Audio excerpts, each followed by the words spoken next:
I've landed on planet 412. I'll be your captain of sorts as we navigate this strange, cryptid-filled world. Join me on the quest for truth, through the strange, mysterious, and supernatural. This is Planet 412.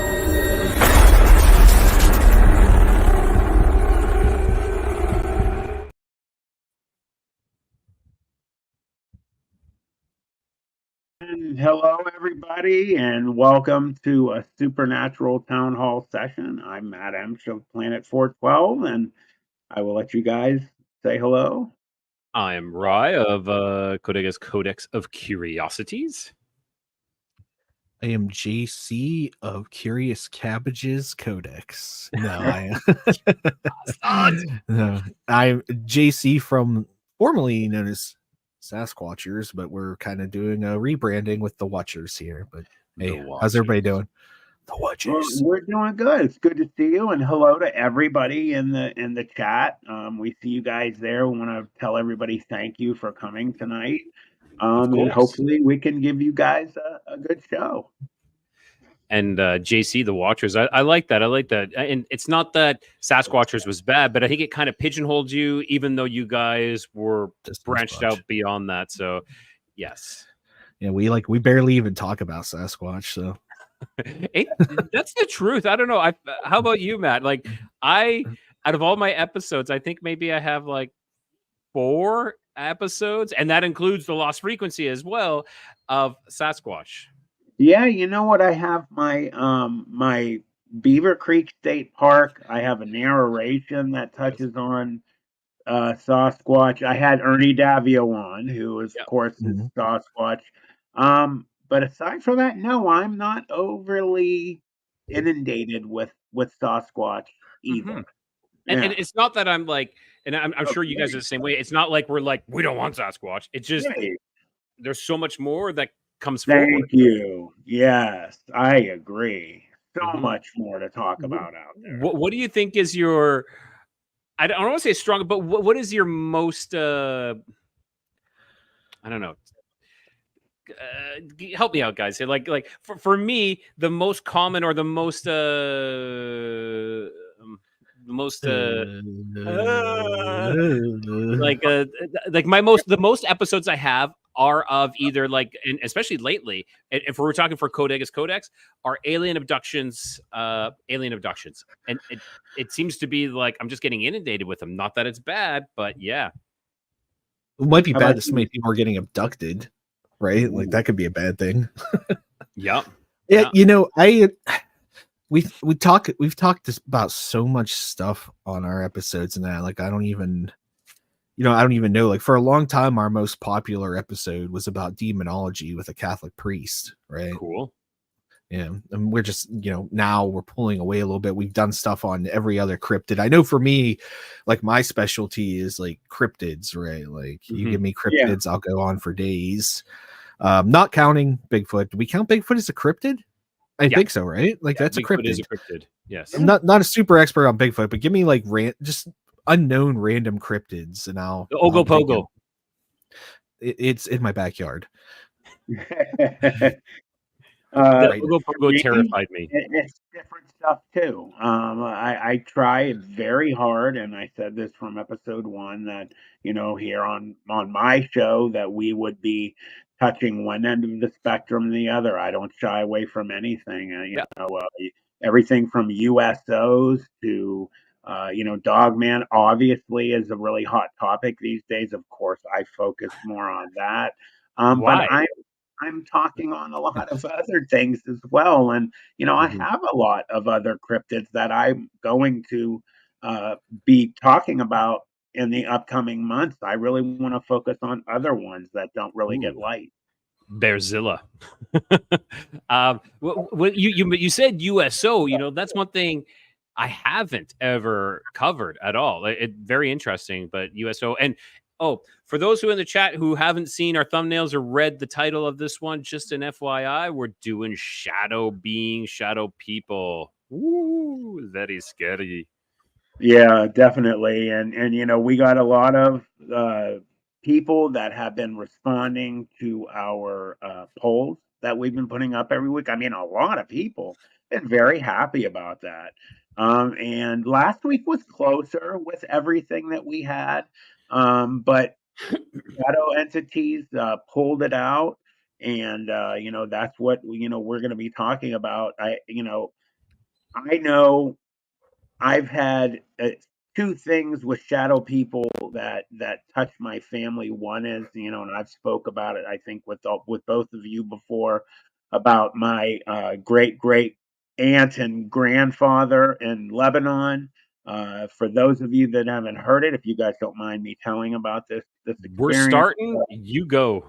All right. So, one of the big things that I have really been looking into and been a big purveyor of speaking about is, there's a huge belief and sect about certain families. It's in their DNA, so to speak. It like runs through families, and it just really has been, as I've looked into it, there really is usually one side of a family, if you have someone in it that has supernatural happenings in their lives, that there's usually things going on somewhere in that tree. And on my side, of the Lebanese side, being half Lebanese, half German Irish, uh, as far back as I have ever been told, and we've had cousins and things having, like more spectral ghosts, orbs, noises, things like that.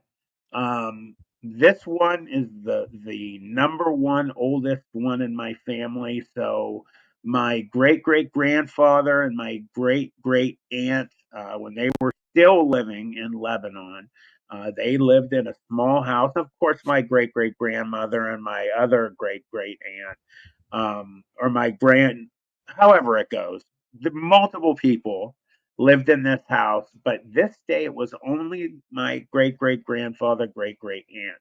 My great great aunt was playing with dolls in her living room or something, I believe.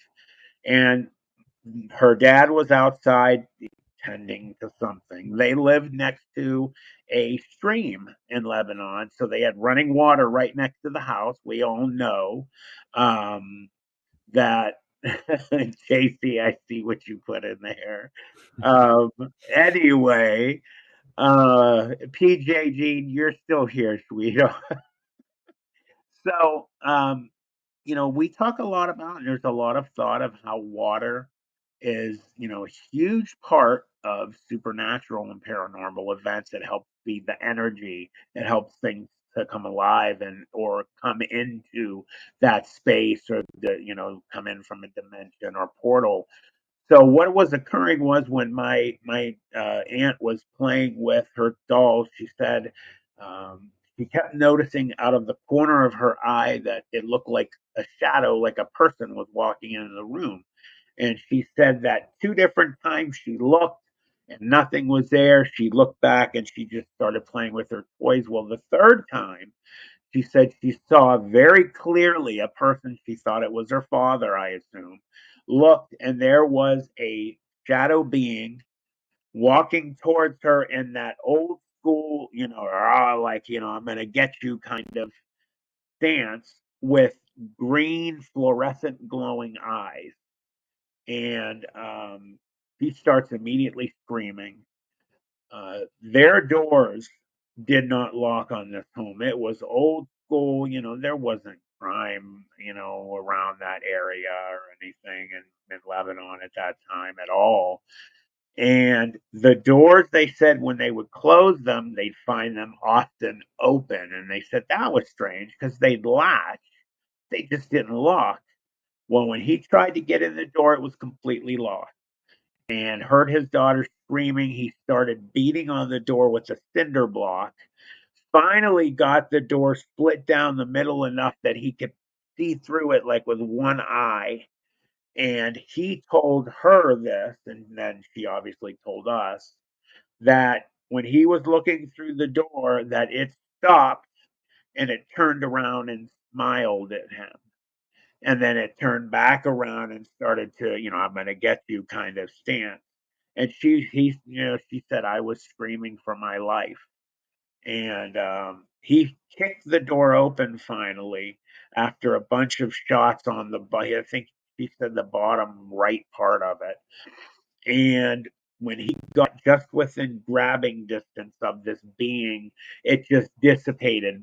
It didn't turn around, it had its back to him, and literally putting his hand on it, it just poof, like black smoke, she said. It just disappeared.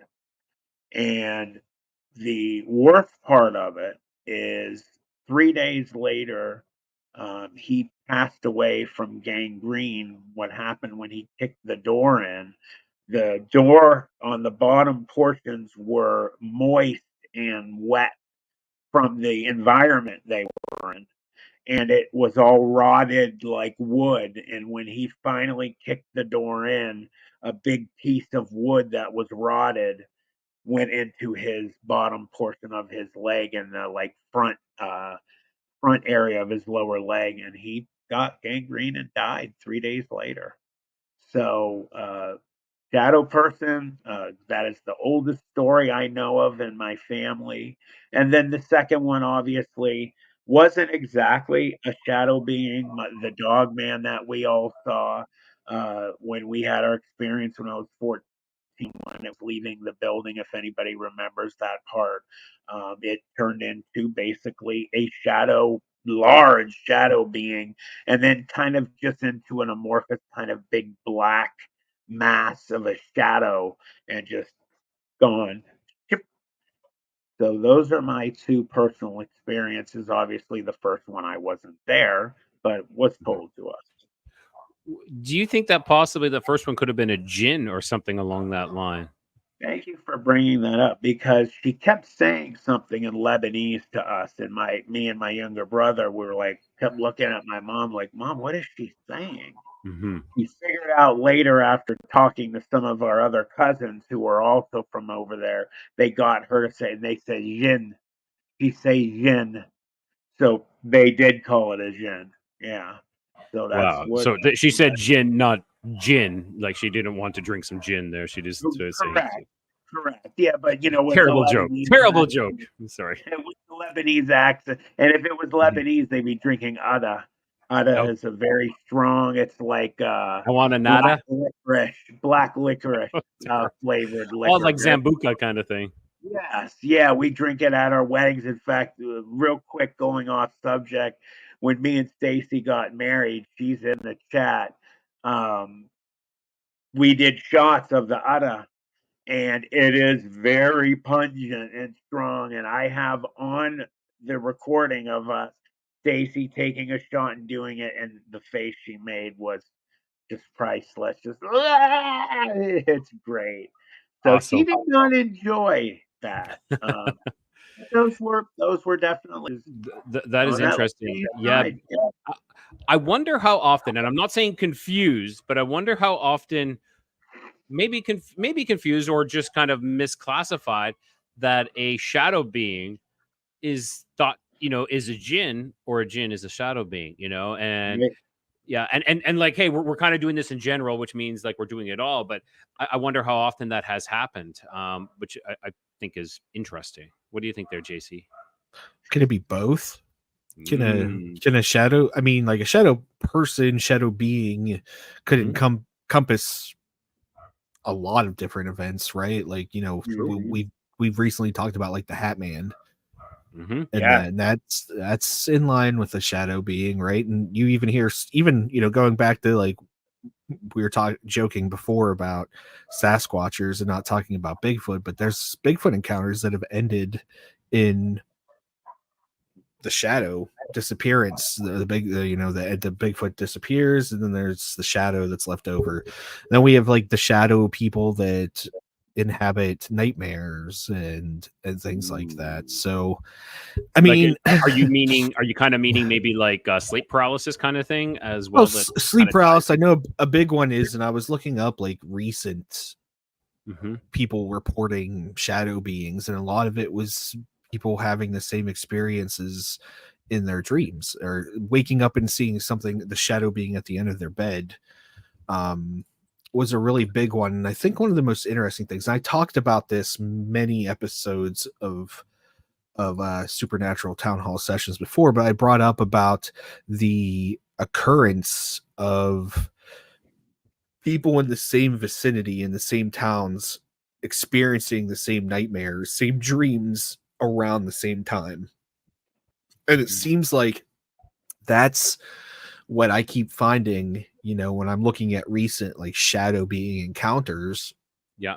Is people in areas, and I'm not talking about like a 2-mile, radius. Maybe this is a city or, a county or whatever, but people, I keep finding people reporting these same instances. Like there was one that I found, it was a town outside of Lubbock, Texas, where multiple people and children had reporting having a nightmare of a shadow man standing at the end of their beds. And this was all reported over the course of a month.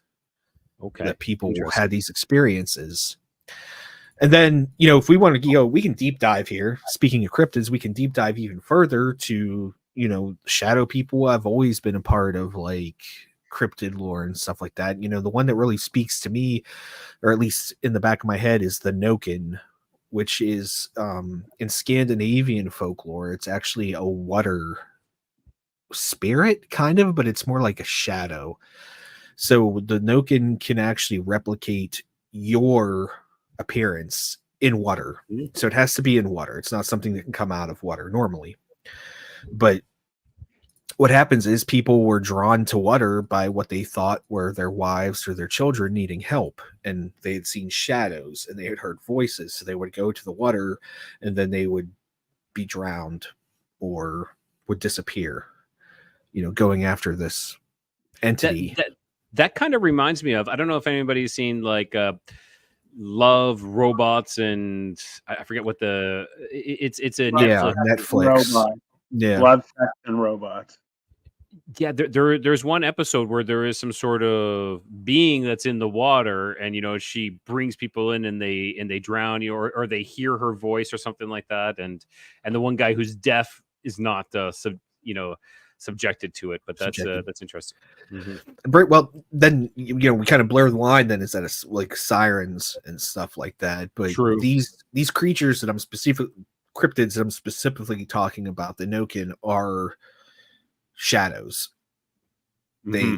They come out of the water and they have a corporeal presence, but they're dark, they're black. It's not like there's like a mer woman coming out of the water. This is like a shadowy figure that lives in the swamp. So, like my great grandma. Fair enough. Interesting. Yeah. I like that. My great grandmother. I made a reference there too. There you go. This is, guys, I'll just throw my phone up. Yeah, the Noken. That's it. Yeah. Right there. Now, okay. Cool. Okay, so I will go into, if you guys don't mind, I can jump into my, of course, the one I always talk about, but I'm going to leave that one to last. I have another one that I did see as well, shadow figure. So I'm just going to fix my lighting here 1 second. There we go. Okay. So the one that I saw two. The first one is the most crazy one, but I'm going to go to the second one, which was here in Mexico. And it was, and I actually have written down the date because I do that because my memory is not as good as it should be. March 8th, 2014. I saw what looked like a tall person, approximately 7 foot to 8 foot, female, in a black cloak, a large round hat, which covered in a black veil at her neighbor's house. So it was all like a black figure. Now, if you don't mind, I'm just going to present my screen here so everybody can see what I am talking about. And what it really looked like was a Catrina. Okay, so let me know when you're sharing. Oh, sorry, Rye. I was talking to no problem. So this is what I was kind of seeing. I didn't see a skull face or anything like that, but I saw this big, huge, large hat. It might have been even bigger than this, but it was a black figure kind of dressed like this. And then like a veil kind of came down. And of course, it wasn't skeletons I couldn't see. And this was at nighttime, and it was standing in our neighbor's garage area. The house was under construction, and there was this immensely tall shadow figure that resembled this. It was in our That's neighbor's garage, horrifying. just standing there. What's that there? Sorry, Matt. That's horrifying. But I couldn't see skeleton or anything like that, you know, like it had this veil, so you're not good. It's a black veil, like, you know, like a mourning, you know, like when you're mourning, like at a funeral or something like that. That's what it was. So it was a big hat. It was bigger than this, and then the veil came down around that. And this is what, and I wasn't horrified or anything, actually, to be honest. I was just like, okay, that's interesting, you know, and of course I know it's not a person standing there or anything like that. But yeah, that's what I saw at this one occasion. That was in central Mexico, in state of Querétaro, and wow, yeah. So that was my first. Hang on, I'm going to stop that. So that was my first shadow person experience. Now, JC, have you had any? No. I don't have experience. You're not in the club. No, I'm not in the club. No, I never get to experience everything. Everybody else gets to experience it for me, and I have to live vicariously through that. So maybe I am the shadow person living vicariously through everybody. I basically just do research and then maybe I'm just so like horse blinded by myself that I don't realize entities and the things happening. I think we've all had nightmares with like a shadow being in it, right? Like that's one thing. And maybe that counts as an experience. I don't know. But I've not witnessed anything in person. I do have a firsthand sighting though, if you'd like, if I could read it for sure. quickly. Please do that. So this comes this from an anonymous source. So no name. It's a couple paragraphs. I'll read as quickly as I can. No, take your time. Take your time. But the story goes, so this is speaking in the first person from this individual. I was probably 5 or 6 years old when I first saw them.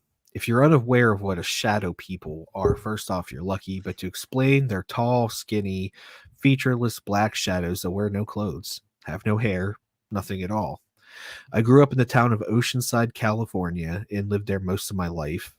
It's believed that shadow people linger in one place and will not follow you. I would see them here often. They weren't just in my house, but on the streets. The most common encounter I had with the man at the end of the bed. I slept at the top bunk bed, and my sister and I shared, and I would often turn my head and see him. He was fairly tall, almost reaching my bunk, around 6 feet. Shadow people do not speak, but they do look. When they see you, they're gone. If they notice you see them, they're gone. I like to believe they're shy. They're not harmful creatures, I don't think. And nothing strange ever happened aside from their presence being there. They never tampered with animals, humans, or objects. In fact, animals didn't see them. Not everyone does, most of the time. The man at the end of the bed just looked around in very swift movements, but it still felt like they moved in pictures.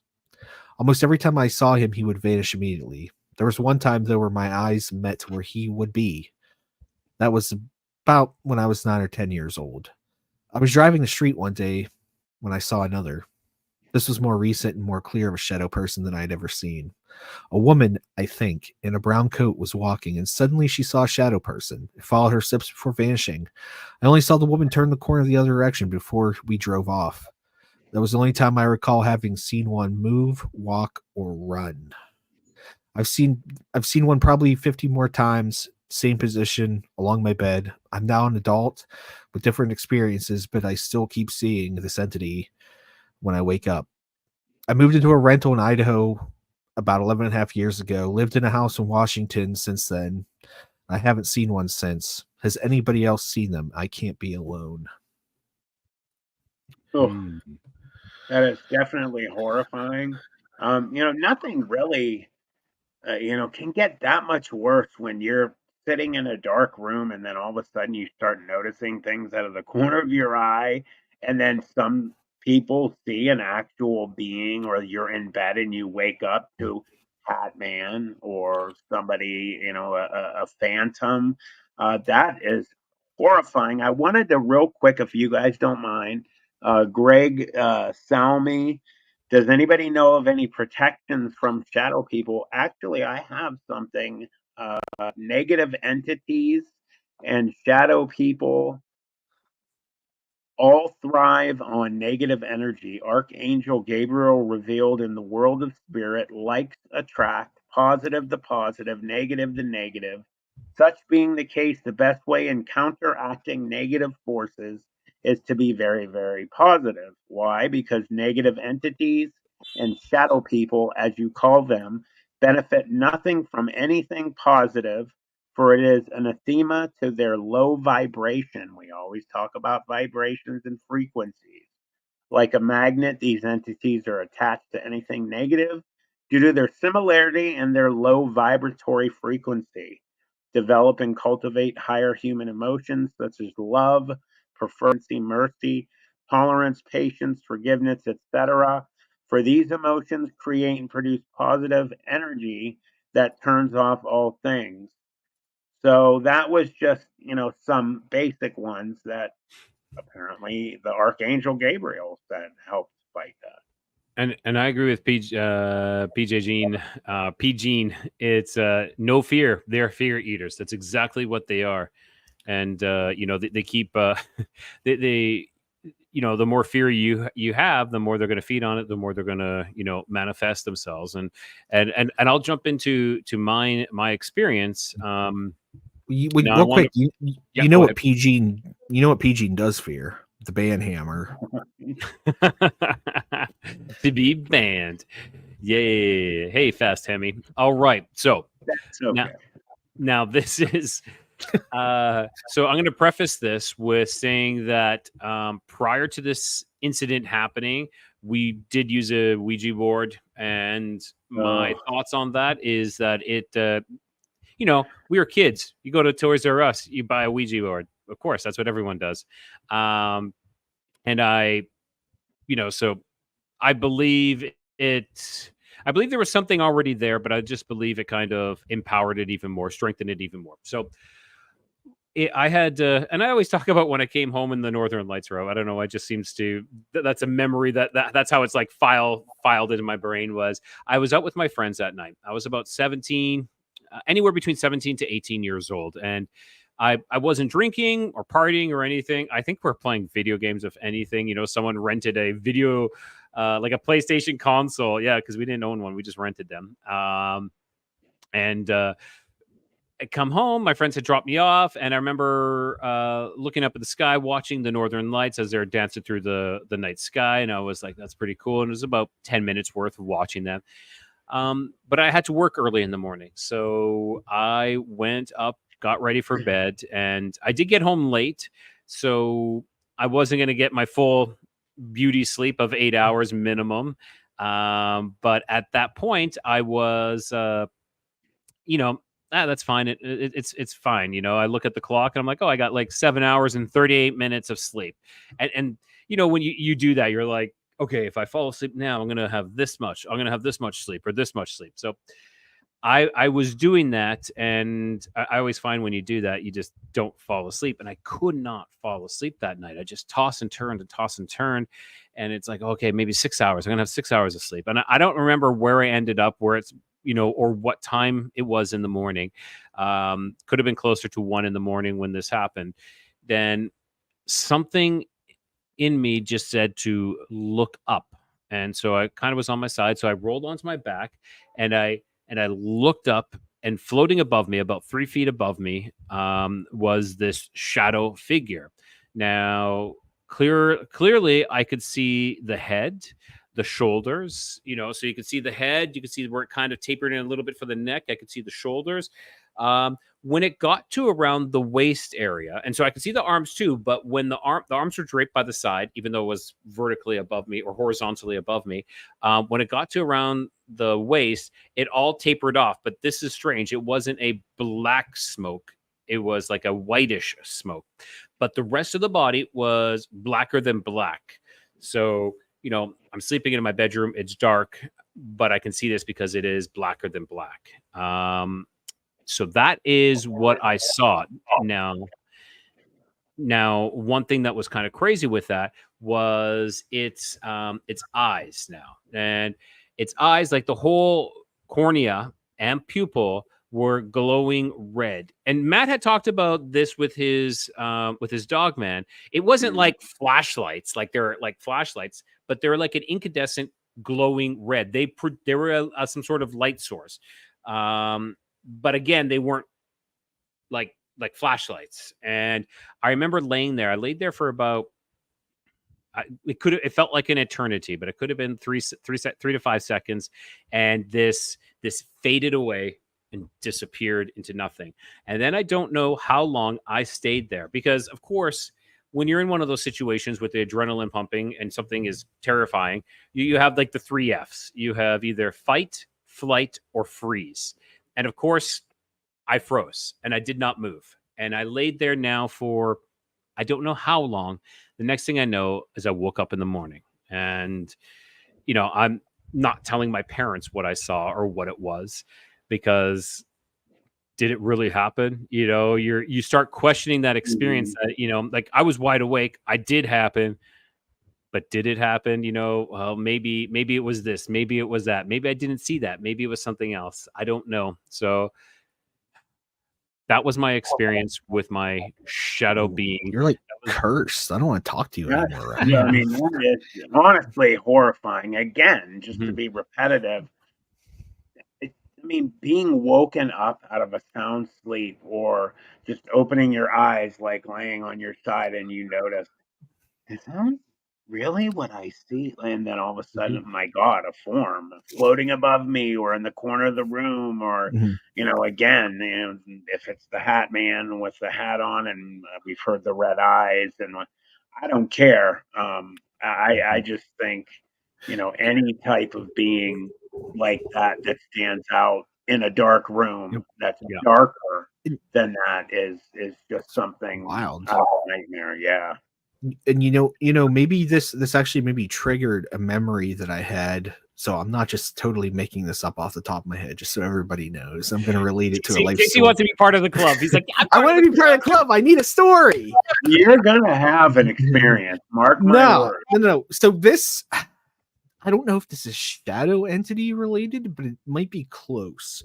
Okay. So a couple of years ago, I had a dog, and he had cancer, and he was dying. He was being treated, but that's the way it goes. His name was Luke. So I had come, we were going through treatment and stuff, and I had him back in Pennsylvania with my mom at one time. She was taking care of him for the weekend, and I was back here at home in Ohio, and I was asleep, and I had this dream that there was a dog barking, right? So I get up to go see what this is. And as I wake up out of the stream in my person, I come out of which I know you can't see it, but my bedroom door is like down the hallway right through here. I come out in the kitchen, and I see something move down to the basement. And whilst down in the basement, I heard like a almost like a dog barking, but it was more like a wailing, like if you'd been hurting, like if somebody was hurting a dog, right? Mm-hmm. And we eventually went on to call this the Demon Luke. So it actually became Demon Luke. We called it Demon Luke because like I kept having this reoccurring dream that there was something in my basement that sounded like my dog crying for help, but it wasn't my dog. And it's become a known thing. And I know this doesn't mean anything. You can ask my sister and my brother-in-law, but they know it too. And we still talk about it to this day. We call it Demon Luke, to where it was like this presence that existed in my basement. I've been down in my basement since then. Like I'm never going down there. It's flooding. You're like, no, it's just full of water. It's just gone. My basement's gone. But your story triggered my memory of that a little bit. I'm not saying that's anything to do with shadow beings or anything like that. It just so that actually triggered me as well for not we're all triggered. Trigger. Yeah, it's leading me into The one story that I just released a couple weeks ago, Nightmare, the Michigan Nightmare, I think is what I called it, or Nightmare in Michigan, where you said his dog was like crying and yelping. Well, he was chasing after the sound. Like there was a mimicking sound of the dog's bell on his collar. Like he had like a bell or something on his collar, and he was chasing after this. And that's when he got knocked unconscious in the middle of a empty field, which was really crazy. Now, that's not the shadow person, but later on when he was working at he worked at a hotel and he worked the night shift. He was an auditor, and something entered the hotel, like the doors open, nothing came in, but this gust of wind went by him, like someone like walked by really closely and really fast, went into the elevator doors opened, elevator went up to third floor, and then the doors opened, but nothing, you couldn't see anything until, I think it was like an hour or so later. That's when he saw this shadow figure standing just partially in screen of the CCTV camera. And he has like a collection of the craziest events I've ever heard in my life. This cloaked shadow figure is part of it all. And to this day, he is suffering really bad PTSD from this all. And I'll skip to for those who have seen or haven't seen that episode, this happened twice where he went, he saw the shadow figure and it was just standing there. So he went there and he checked and the shadow figure wasn't there, but instead on the ground was a pool of like black, stanky water. He said it smelled like death. So he cleaned it up and then he went back, and about an hour or so later, the shadow figure's there again in just partially on screen. And he's like, what the heck? So he went back again, same thing, no shadow figure, but a pool of black death water. And so he ended up ectoplasm. I don't know. So Abe, from like Spiritual Cryptid Encounters, I don't know if Abe Sias, I kind of put this out there. I was like, does anybody have any idea? And he says that sometimes incubus and succubuses come from like or leave like black water.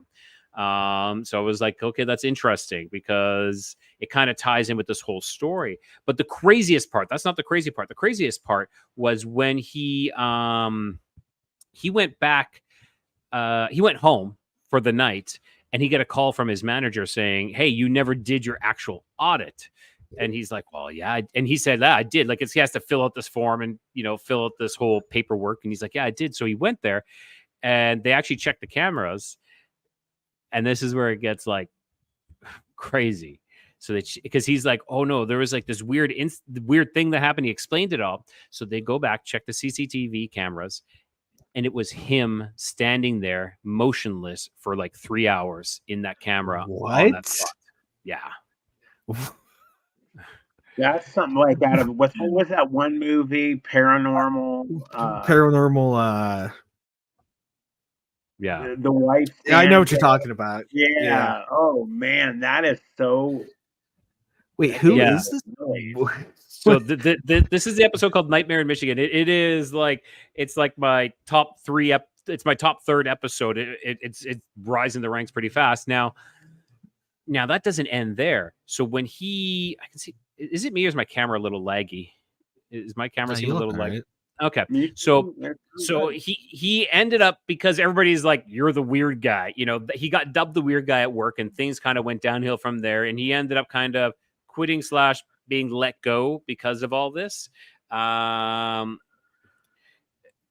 So what happened then is he's like, screw this, I'm going home. Where he lived, I believe he lived in Florida, and he's like, I'm driving home. So as he was leaving, he hits a rest stop in Michigan still, and he goes to go in. It's kind of like a pretty basic. It's not like gas station. I think it's like a log cabin, and it has like the bathrooms inside, maybe like some tourist pamphlets and stuff like that. So he was going in. As he was going in, this black hooded figure kind of like pushes him out of the way and comes out of this building. Okay. And he never clicked. At that point, he didn't have that click like, hey, was this the same one that I saw earlier? The same thing that I saw earlier? And as he walked in, there was like water all backed up coming from the woman's bathroom. And it was like this, he's like assumed it was like a toilet water backup. So again, we have like this stanky water. And he goes into the bathroom. He's, you know, doing his business, and he sees like this hooded figure come into the bathroom and go into the stall that's like, so he's using the urinals, but he goes into the stall that's right beside his urinal that he's using, which is like, you know, guy code. You don't do that. You know, you always kind of like, you make space, you stay away. And so he's like, whatever. And he says this guy started making these weird noises coming from the bathroom. Not those kind of weird noises, but like this is, he says, like, he's like, I really have to make sure everybody knows that it's not that. But he said it was really weird. And he's like, I'm getting out of here. So he goes, he's washing his hands. As he's washing his hands, this, I'm going to say guy, but that's not what I think it is. This thing, this being, this guy calls his name. Okay. Calls his name. And he's like, what? And he says it was like, and this where it might be like an incubus succubus kind of thing, because he says it was so like seductive, not as in like, oh, come here, but it was like a spell. It was like a spell that say, this isn't funny, guys, don't laugh at me. But it was like a spell, like was pulling him and like towards where this guy was in this stall, or this thing was in the stall. And he's like, oh, he splashed water on his face and like broke free. He's like, okay, yeah, I'm leaving. And so he broke free and was just about to like to turn and walk. And then it kind of like commanded his name. Like it commanded him with his name again. And he says, I couldn't. He says, I turned around, I grabbed the stall door, I start to open it. Boom. He wakes up in his car hours later, covered in his own bile vomit, and he had pissed himself as well. And his car is running with a lot of gas gone. They've been there for a while. Yeah. How's that for a shadow figure? Kind of. That's beyond shadow figure. This is like realms of like, I need like exorcisms. Yes. And P. Gene said there's nothing worse than knowing it knows your name. I mean, just the fact that something knows your name and you don't know what it is, and it has the ability to not only know your name, but when it says your name, it forces you to go to it. Yes. Totally nightmare fuel right there. And that's why, like what Abe says, succubus or incubus, it kind of, you know, might actually, I really need to look into that. Like Abe said that, and I was like, okay, that sounds interesting. And I haven't taken it further. And I need to, for his sake, you know, for Andy's sake, I need to help him look into that for a little bit more. Yeah, like as Kelly says, right, probably been abducted. That was another thing I thought as well, Kelly, abduction.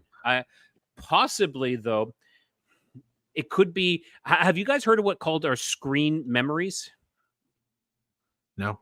Okay, so I know we're kind of getting off topic, but it might be on topic. Screen memories are what aliens who abduct you, they will put screen memories in front of you, so like you forget what happened and you see something else. Sometimes those screen memories can be shadow beings when in fact it was an alien or something like that. So perhaps this might be something along that line where he was abducted and he saw all this. So I don't know. I definitely want to look in to see if this is anything related to like an incubus or succubus. So if anybody has any information on incubuses or succubuses, I don't know if you guys do, but if anybody in our chat does, you know, send me a message on Facebook. Just send me a message, because like I know I can do my own work, but I'm been super busy lately. Yeah, I don't have exactly the information on that one, but I definitely know I've, you know, read a lot about them actually lately. And I wanted to comment real quick. We had the question asked a little while ago. If you guys don't mind me, no, throw it up for sure. I think it was P. Gene. It might have been someone else mentioned that the Hat Man and Shadow People are different. Yes. So if you'd like to know, I'm just going to read the Hat Man. Let's see, blah, blah, blah.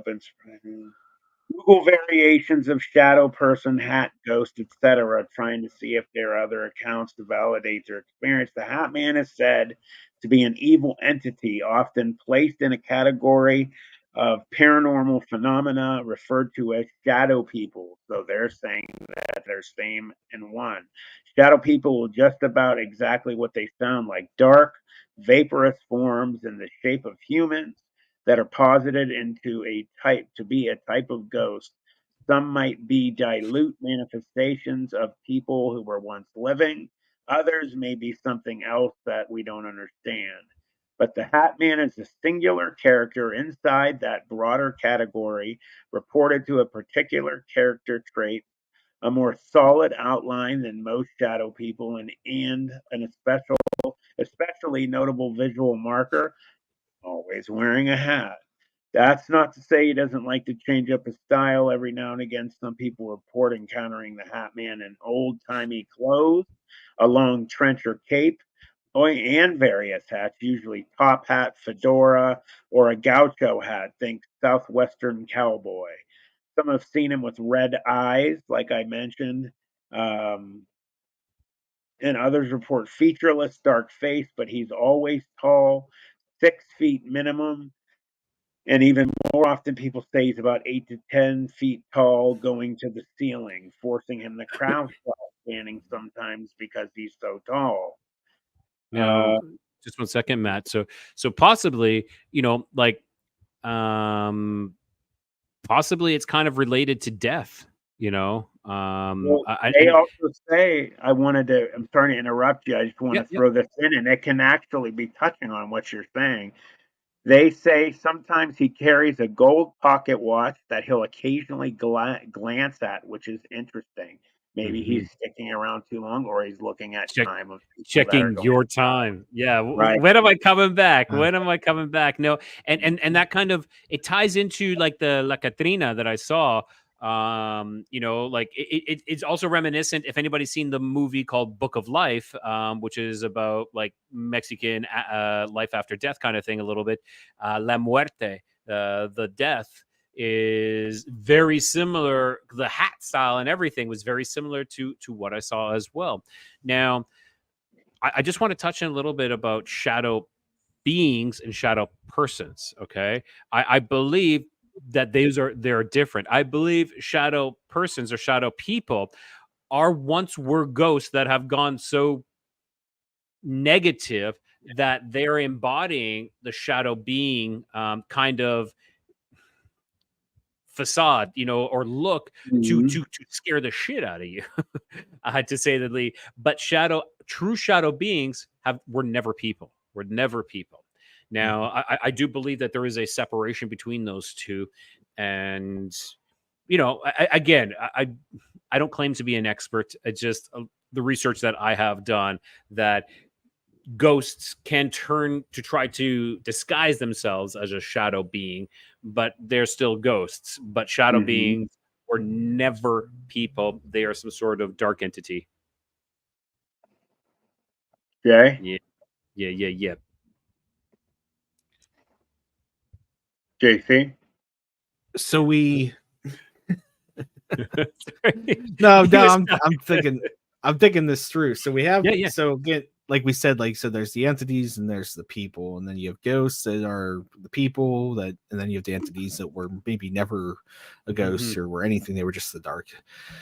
And I kind of posed this question earlier, but how many other like alien abduction encounters and things like that were maybe not actually alien abductions, but they had something to do with these shadow entities, right? Because anything can make it seem like it's anything else. Can it be the same? Can't these shadow beings be It the could actual be the aliens as same. well? Like They could be. now, I don't know. it's funny. It's funny because I'm actually going to be interviewing someone who has a theory kind of concerning all this on Thursday.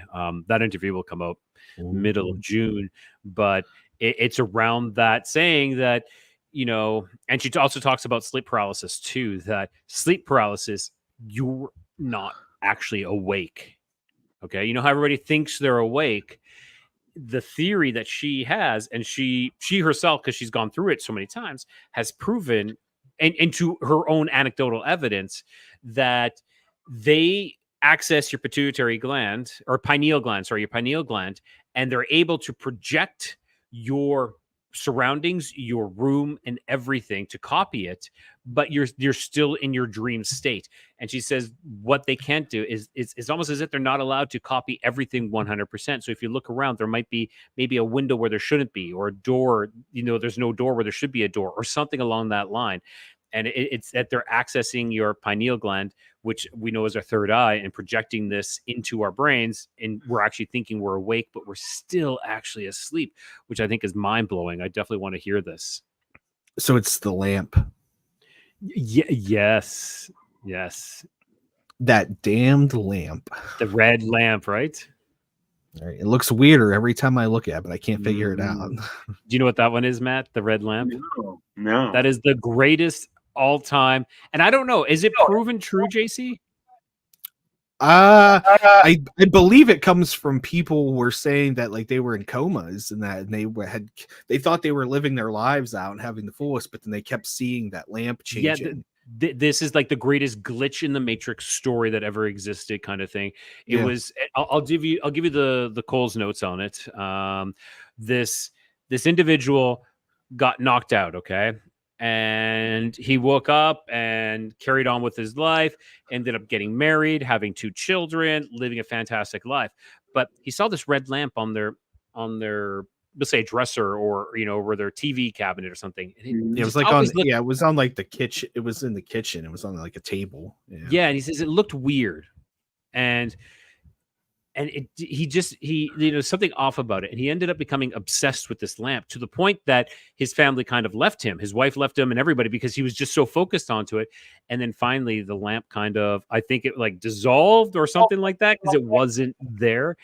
And it turns out that he was knocked unconscious, and while he was unconscious, he lived a whole other life for like 10 years in a matter of minutes. And he woke up. Because he wasn't in a coma. That one wasn't in a coma. It was just like that. But crazy. Like imagine having this life and so real memories of wife and of children. How devastating! Yeah. Yes. I would like to learn more about that. I'm surprised I've never heard about that one before. Yeah, the one that I heard, and it's a very similar story, was the same thing with the lamp. It's always a lamp, right? Mm-hmm.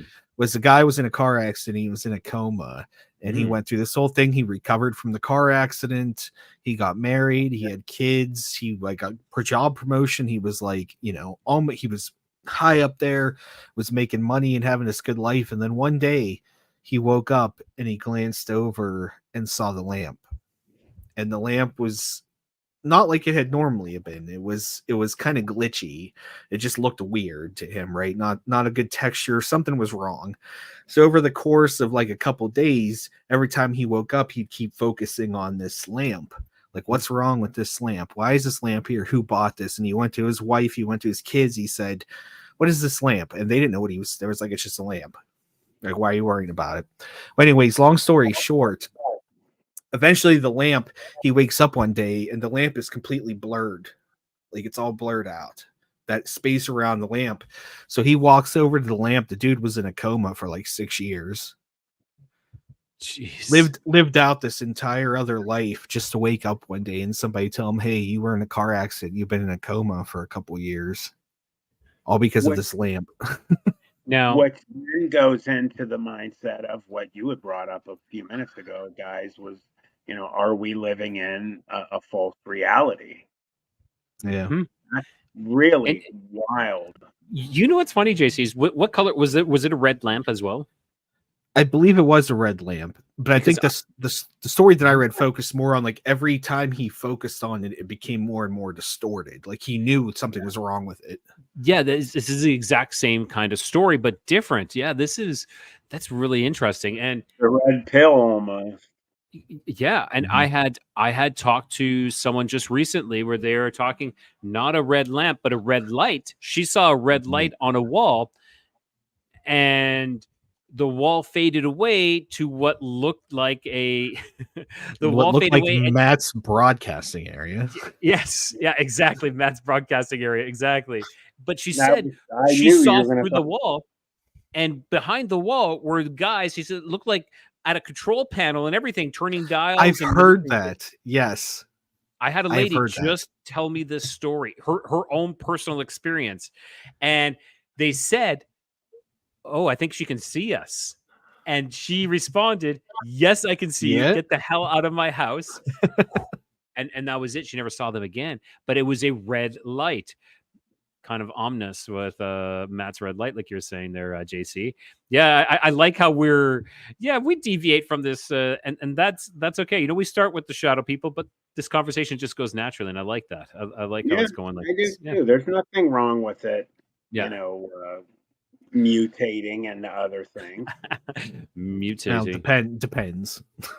Yeah. Now, here's a question though. Yeah, exactly. We're not talking about supplements now. Now here's a question. Do you feel that they actually lived that life?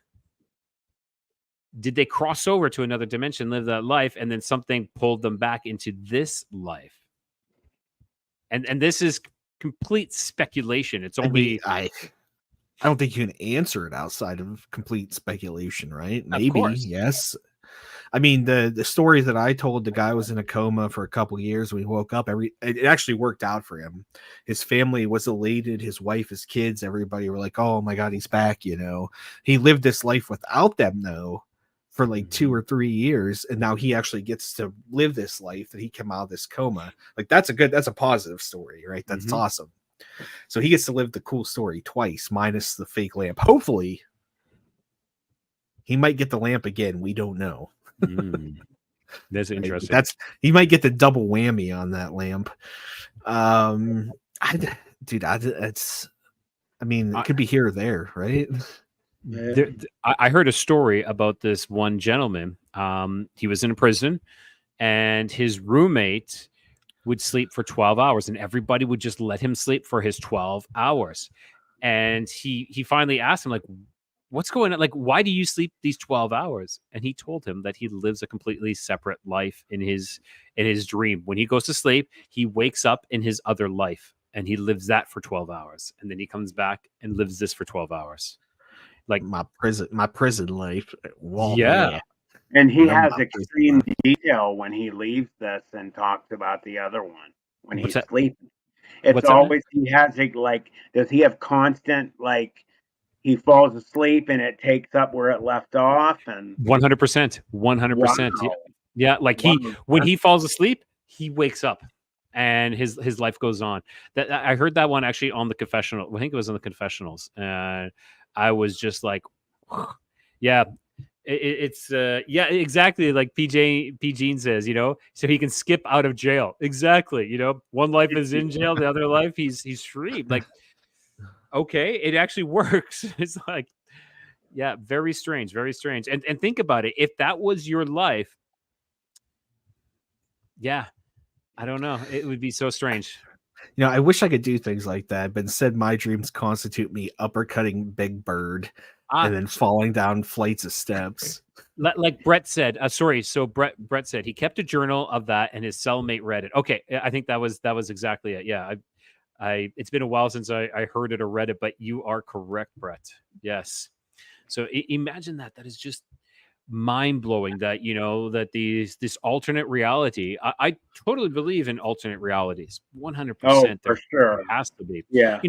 And this kind of circles all the way back to our very first episode, the Mandela effect, with and are these shadow beings, I don't know, are ghosts just crossing over from one to another? Are these shadow beings, coming over from these alternate realities, and are we the shadow beings of theirs?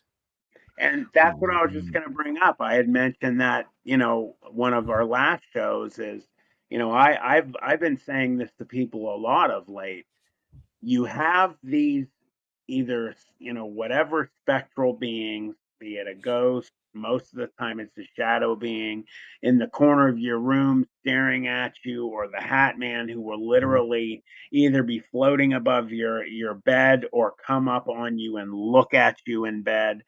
And it just makes me think that, what if they are in some dimension or a half dimension away from us with that veil we always talk about, and that we are their ghosts, we are their shadow people, and that they're basically like, in their house or wherever, and they're studying us. Like, what is that? What is that right there? Or, I mean, it is possible. I think some ghosts 100% we are crossovers from different times or different dimensions. Shadow beings and like Hatman though, like I know I was kind of saying that earlier that maybe we are, but I don't think I'm gonna retract that statement. I actually believe that they are invading ours and there's something nefarious with them. They're not good. That. What's that there, JC? No, I agree with that. I the shadow entities I think are something a bit more evil, nefarious than just like crossover ghosts, right? Do you feel that it has to do with maybe like disembodied spirits, possibly from like the Nephilim? I mean, maybe I don't know about from the Nephilim. Well, because like like their soul. I don't want to say their soul, but maybe their spirit, because I think there's a difference. Their spirit has nowhere to go because they can't ascend. Because they are an abomination, right? Even if they were, maybe if they were good, I don't know, but I think they were, cast out and forced to stay on this plane for all eternity. And so if they don't have a body to inhabit, trying to latch on to something, right? Yes, exactly. And that maybe takes us to the gray aliens, which are kind of like an organic AI type of entity, like almost like like an Iron Man suit that you can go into and embody. Maybe these spirits can go into that and embody these gray alien suits. I don't know. I'm going far here. I'm going far, but that's also one of my main topics seems to be going on right now is like Nephilim and aliens and abductions and embodying these grays. Sorry, go ahead, Matt.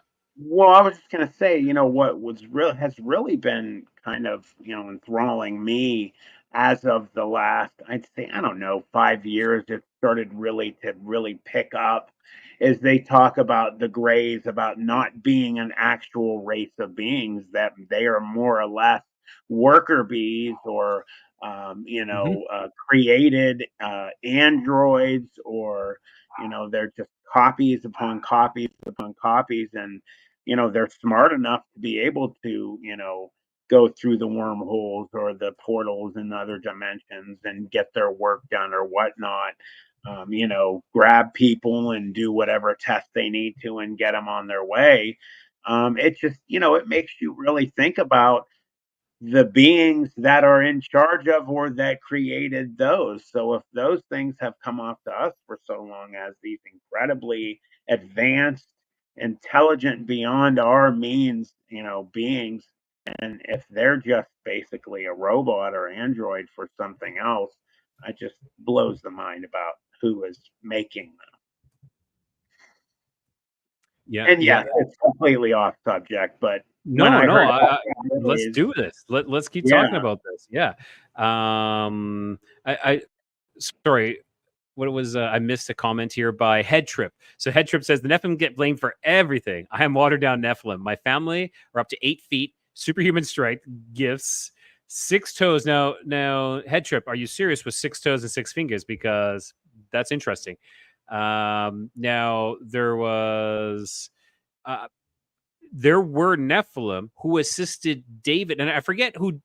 David versus Goliath, when he killed Goliath. There was a group of them that went around and killed other Nephilim. They were. It's. I don't want to say 100%, but they were assisted by other Nephilim as well. And maybe there is redemption. So there may be.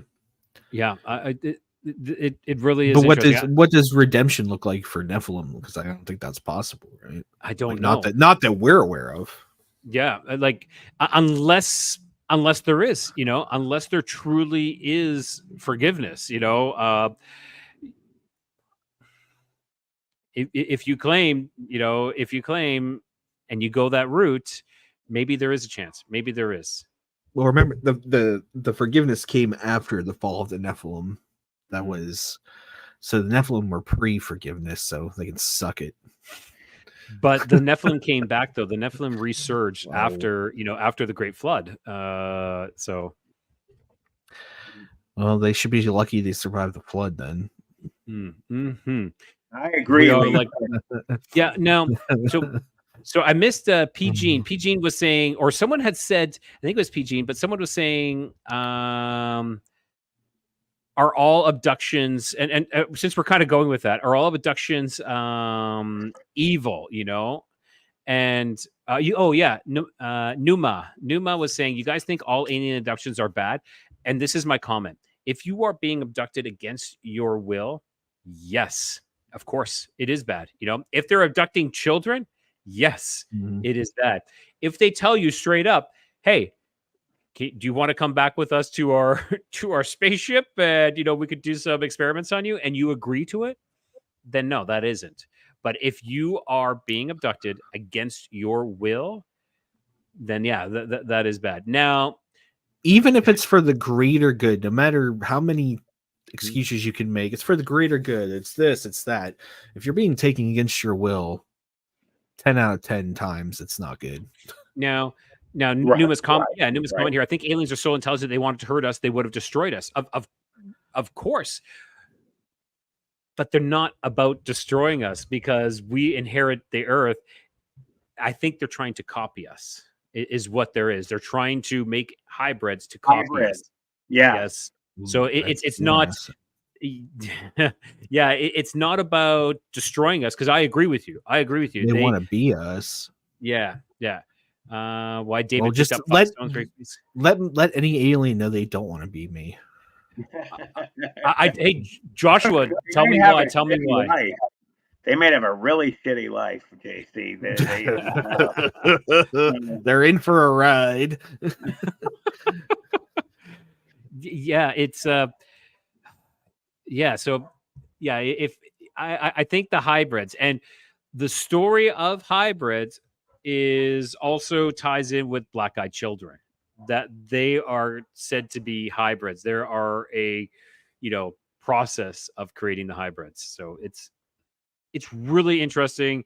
And just for everyone who's listening, I got a ton of guests coming up who are all talking about this. And I know you guys, Sasquatchers, the Watchers, had her as well, Karen Wilkinson.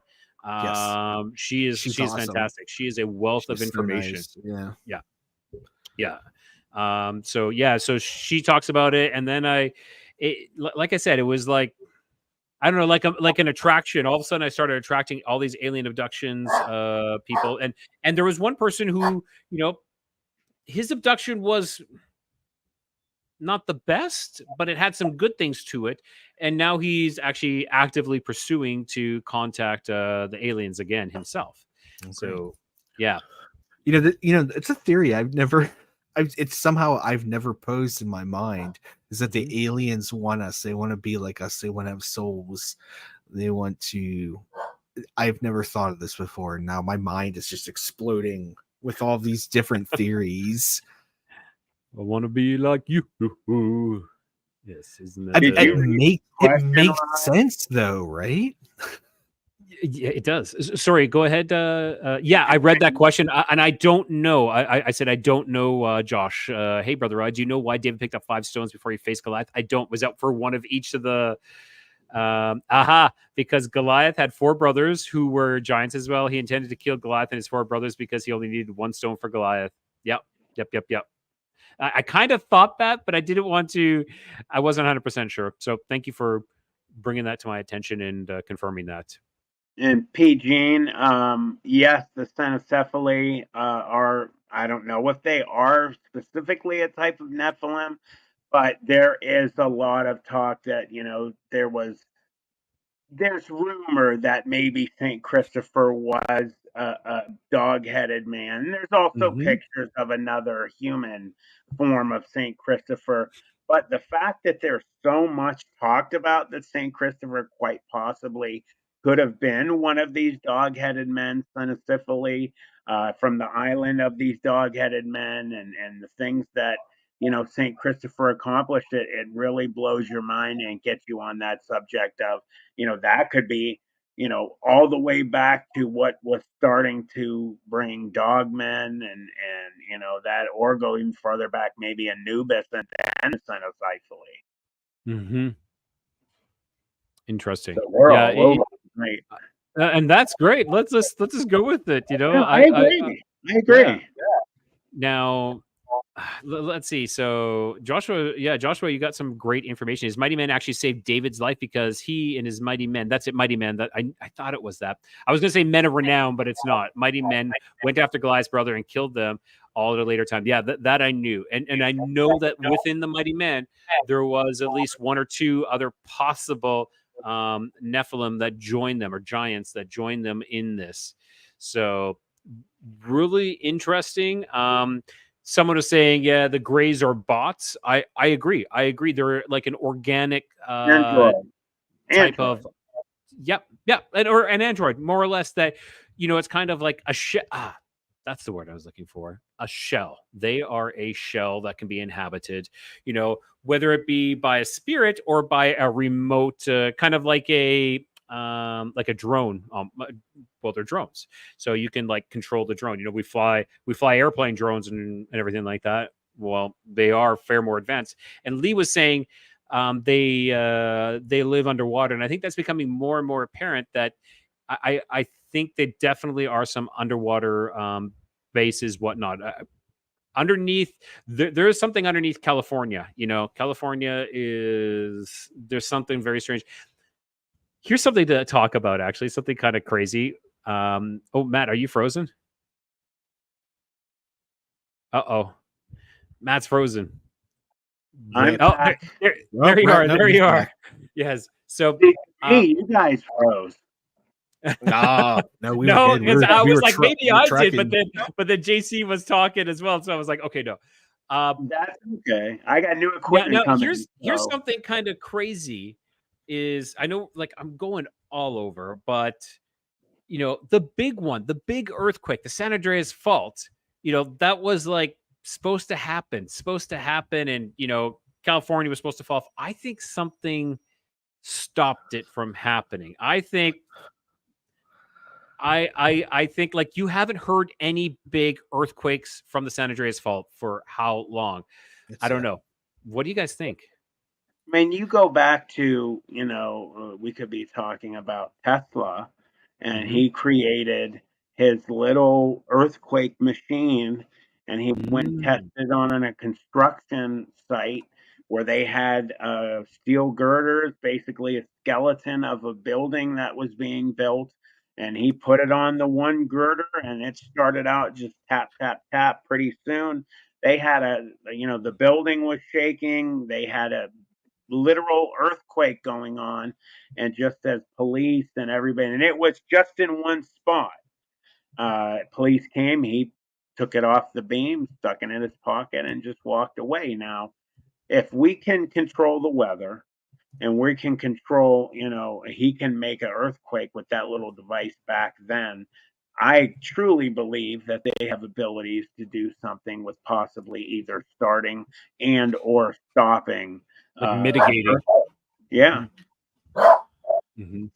I heard a conspiracy rumor that Mount St. Helens blowing was the actual release of all the energy that was being stored up for the San Andreas fault. I don't know if it actually lines up with it, but that was kind of like that was done almost purposely to release this. Is it latent or kinetic energy? Kinetic, yeah. Well, I mean, that almost makes perfect sense if it really came true. I mean, my God, that would really make sense. And then you get into, when I keep the cryptid paranormal things going here, you mentioned Mount St. Helens. You have the famous stories of the firemen and some military that were taken to go around to find dead and still living Sasquatch. A big injured Sasquatch male Mm-hmm. was put into the back of a military transport truck. Firemen and some paramedics and some military drove around. The Sasquatch got out, would go up to caves or areas and do their his scream or whatever they're doing, Mm-hmm. like the Sierra sounds. And if they heard nothing, he would go check, and if they heard something, he would come back. Usually with either an alive or an injured one. It happened multiple times, and I remember reading about the one fireman who had been with them talking about after they had found a couple and one actually died in the Sasquatch's arms. And after they had helped a few, the Sasquatch looked at the group of men when they were leaving, and they said he basically gave them like a head nod. Like, I don't know. That's a pretty famous. Like, I haven't heard that specifically. Yeah. But I heard that they pulled multiple Sasquatches out, like dead Sasquatches out. I did hear that. I Yeah, did hear you that. can find that for sure. I've actually even seen, I forget what show it was. They did, it might have been the one with Shatner, and they had a pretty detailed show. It was either his or another one, and they went in and they talked in detail about these people going and riding. Supposedly, I'm not saying it happened for sure. Mm-hmm, I'm just mm-hmm. saying, I mean, and it is on the internet as well. But I watched a newer video about it recently. Okay, okay. Crazy. That is crazy. Crazy. I was crazy once. Yes. They put me in a rubber room. How did it sell? Have you ever been put into one?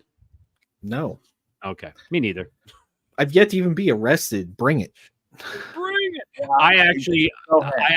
I was actually escorted out of Canada. out of an apartment.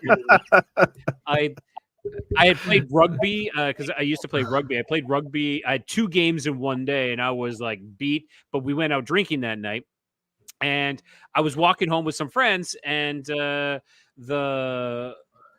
one girl, I walked her to her apartment. Like, there was nothing there. Like, I wasn't like I was just being the drunk gentleman. And I walked her into her building, and then she went upstairs, and I'm like, I'm just going to sit down here and just take a rest. And then I fell asleep and passed out, and someone called the cops on me. And so the cops showed up, and they're like, "What are you doing here?"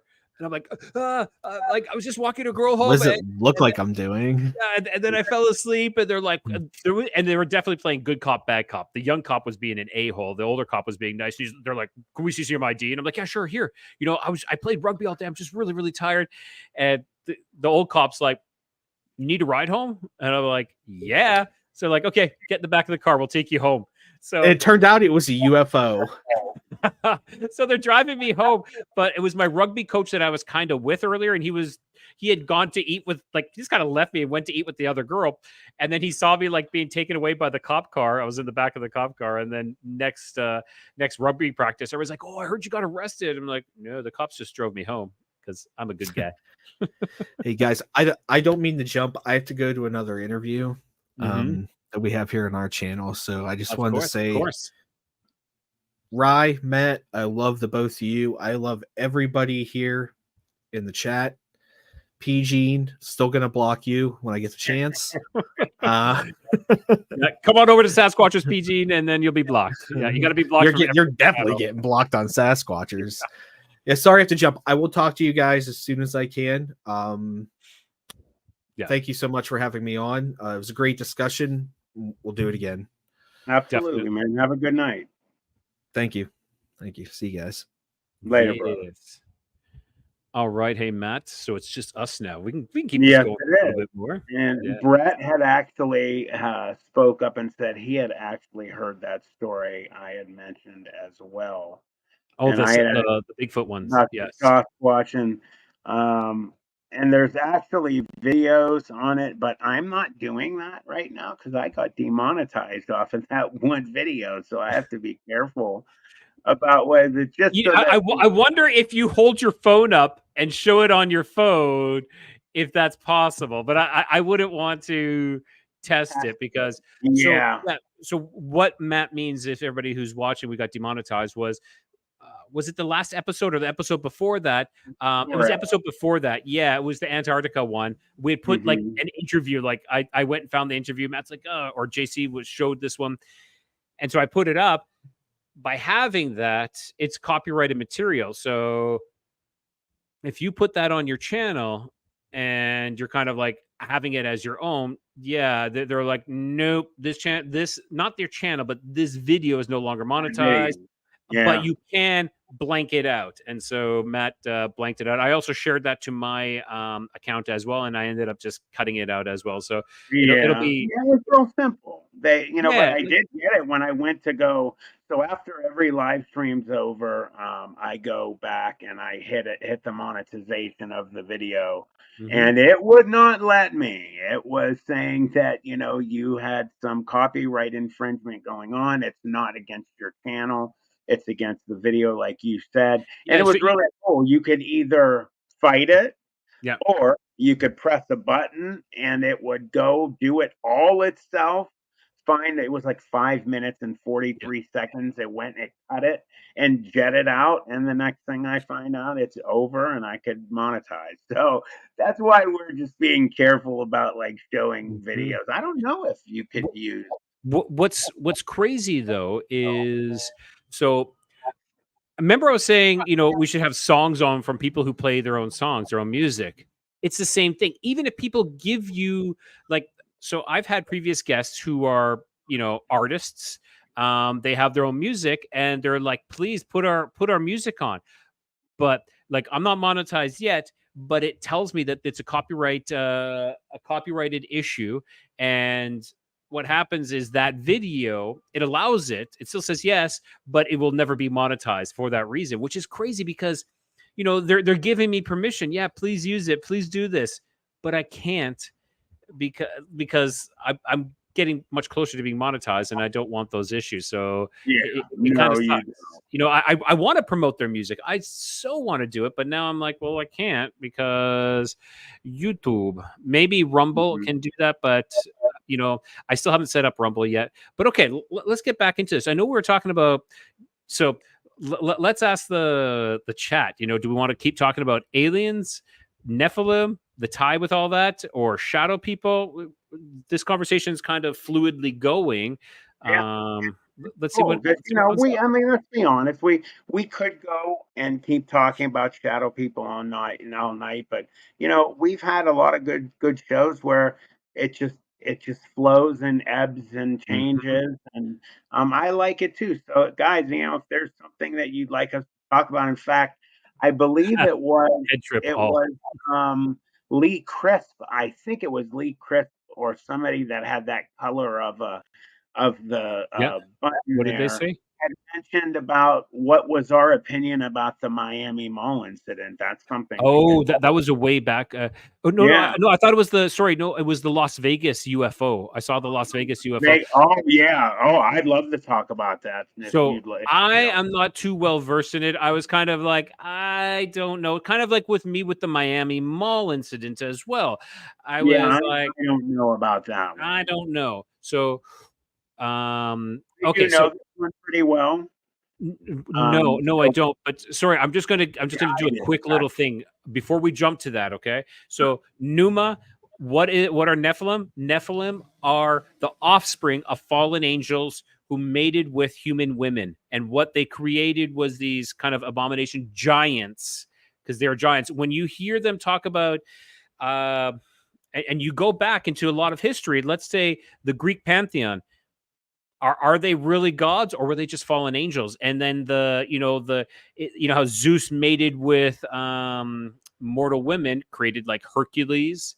Hercules would technically be considered a Nephilim. So I've got a bunch of videos coming up. L.A.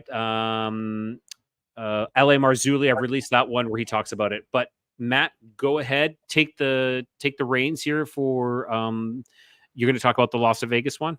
Yeah. So basically, and right, so I don't know if since it's just you and me, do you mind if you want to be closer for everybody? Sure. Or Why not? would you rather be farther? No, I don't mind. Either way is I, fine. yeah, I You thought we'd do it, say man. hi. You rock it.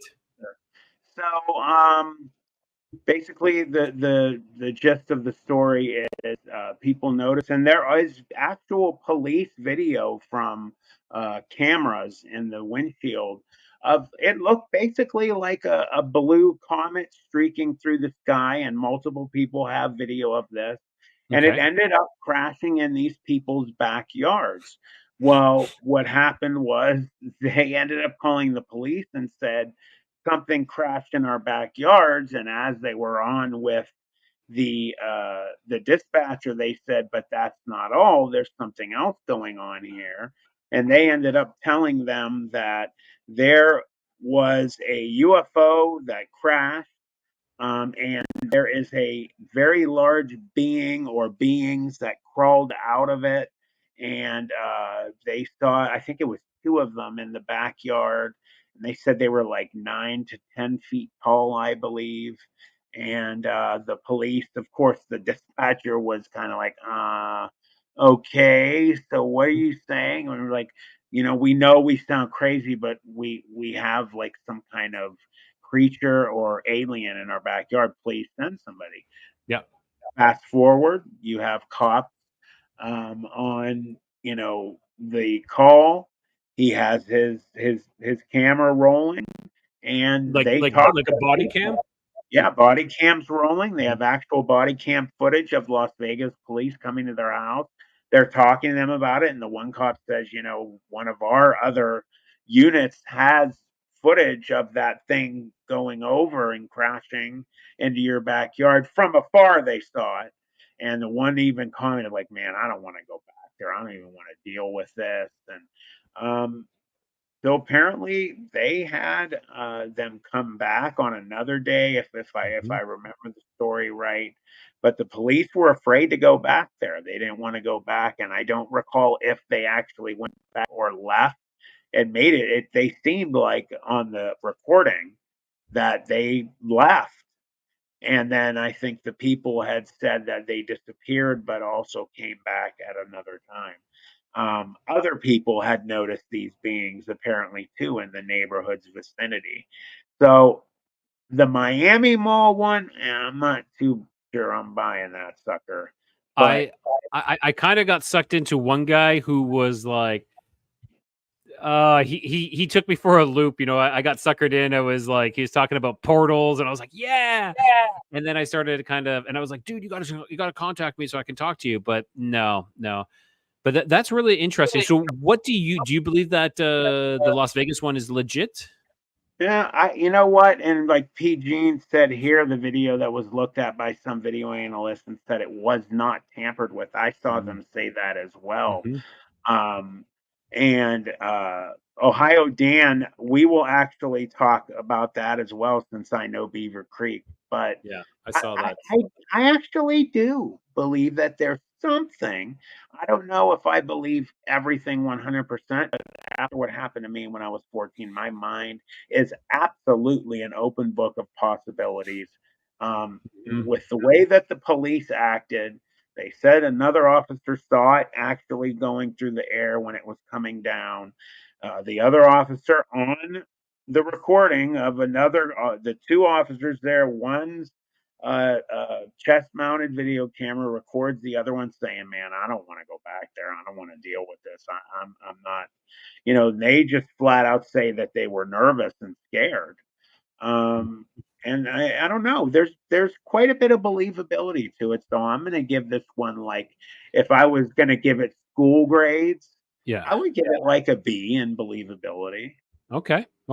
That's decent. That is decent. Okay. Interesting. I know a lot of people. The Miami though. You know what? The amount of police that were there though is okay. So here's my theory on the police. Why there are so many police? Who's the state? Who's the governor again? Of Florida? Florida. I'm not. DeSantis. Okay. So Okay. there was rumors that there was like, oh, sorry, loud, some music going on here. So there was rumors that it was an active shooter, right? So I think there's been the ball has been dropped on previous active shooters scenarios in the past. Okay. So I feel that like it was like everybody go, like it's go time. There's an active shooter. We're There was a going. lot of fighting going on and stuff Yeah. like that. It was crazy. So my interpretation was there was an active shooter, and they kind of are under the impression that we're not going to let this happen like other active shooter incidents where we just kind of sit outside the school and let it kind of happen and then go in, kind of thing. It was like, no, go, stop it immediately, and get in there. So that is my thought on it. I know maybe it's not the most popular opinion, but that's Right. my Well, thought on it. everybody wants it to be Mhm. paranormal, but I saw the one officer too on it, and he said they made whatever the call is. It basically is a citywide, all available officers come now. Mhm. Drop what you're doing. You know, do people want it to be true that some teenagers had a little radio thing and turned it on and a portal opened and all that? Yes, I'm sure. I do find it interesting. Kelly, though, brings up a good point.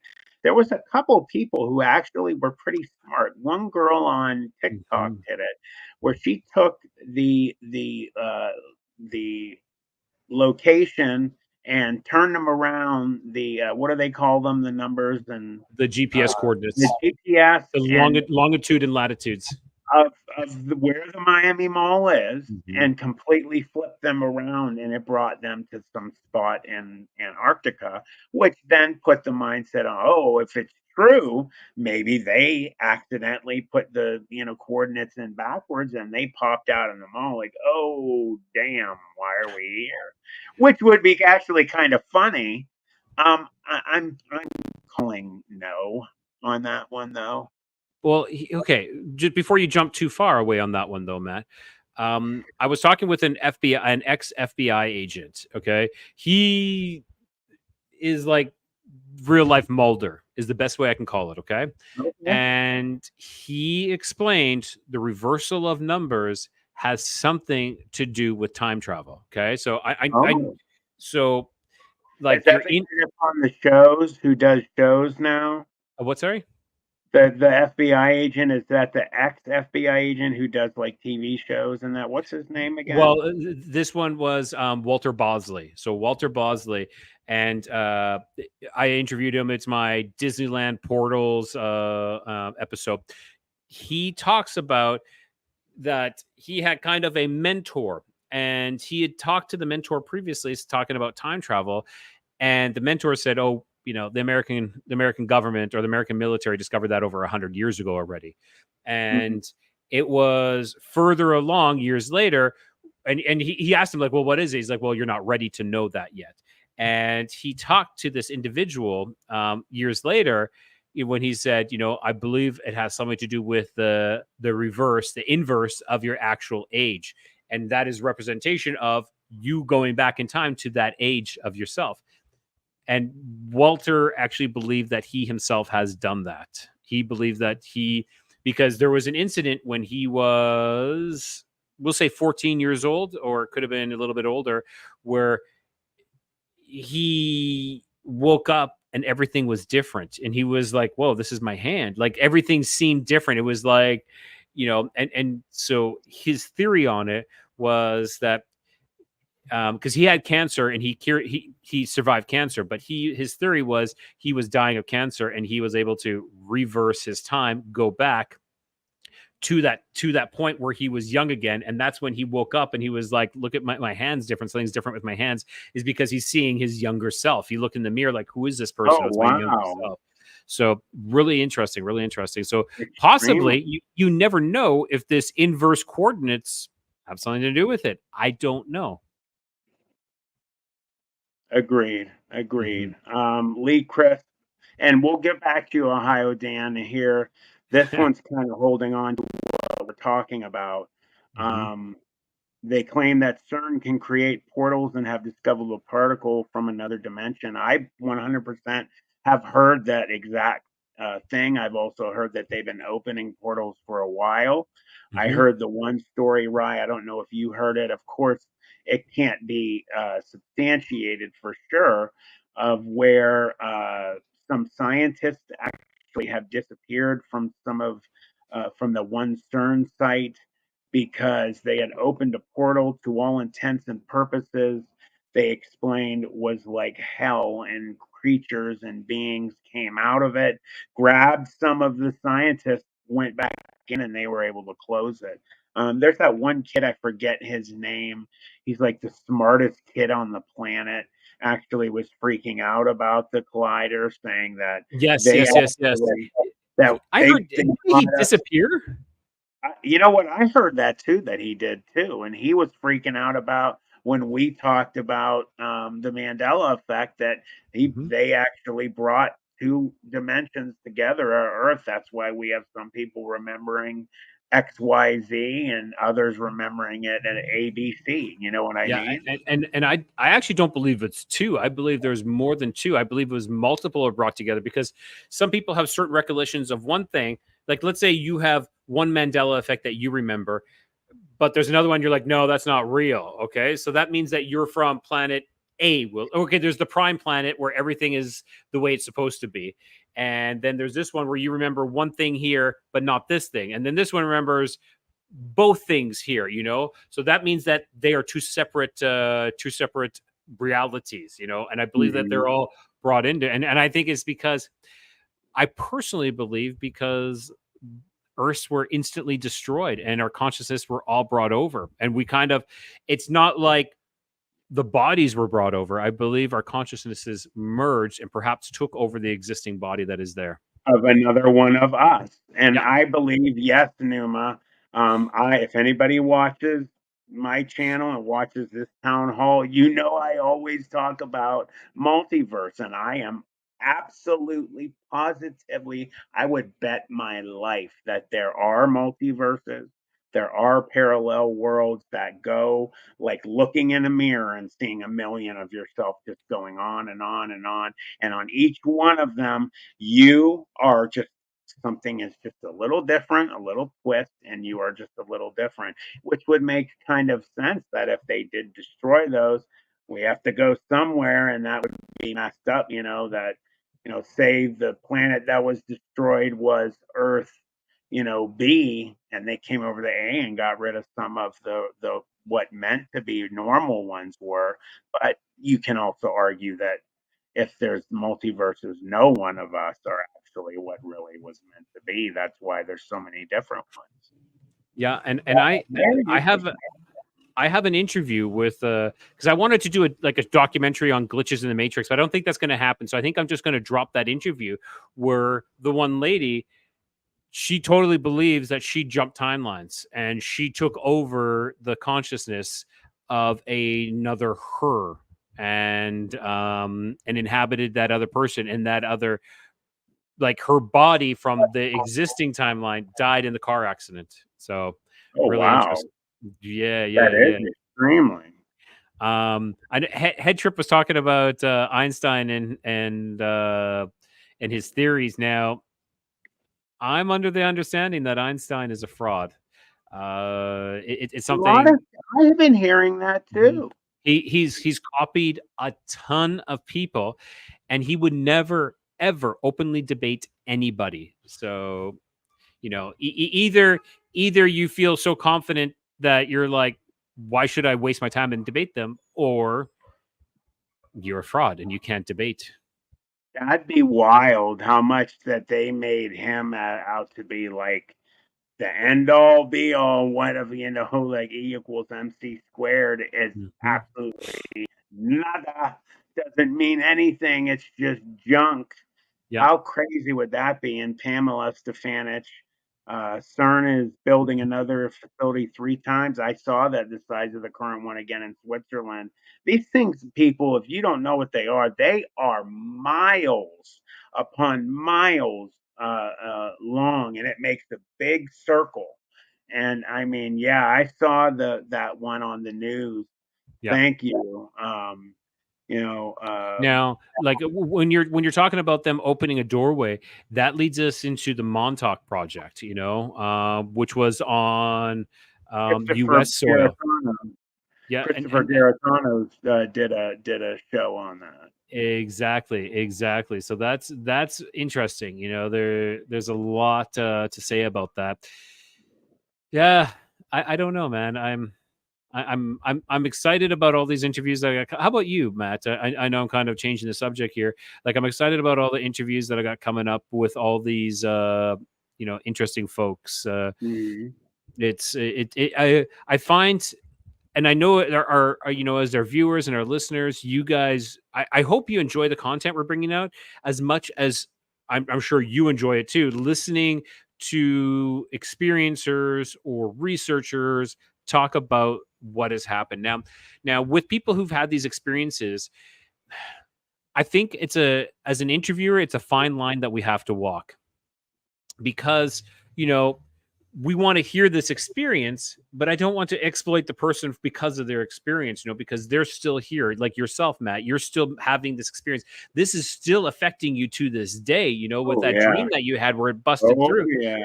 And And Glade's Creature and Kelly are talking about dream states and remote viewing, and Mhm. so yeah, that is definitely something. Go ahead, keep going. Yeah, no, it's like I totally believe. And for those who don't know, Matt had I'm not sure if I'm stealing your thunder here, but Matt had a dream where the dog man, the beast, it broke through the window, did it not? It would. I had actually a short one where it did come through the window one night and just ran towards me, and I woke up. That was not like the dream state that I had. Mhm.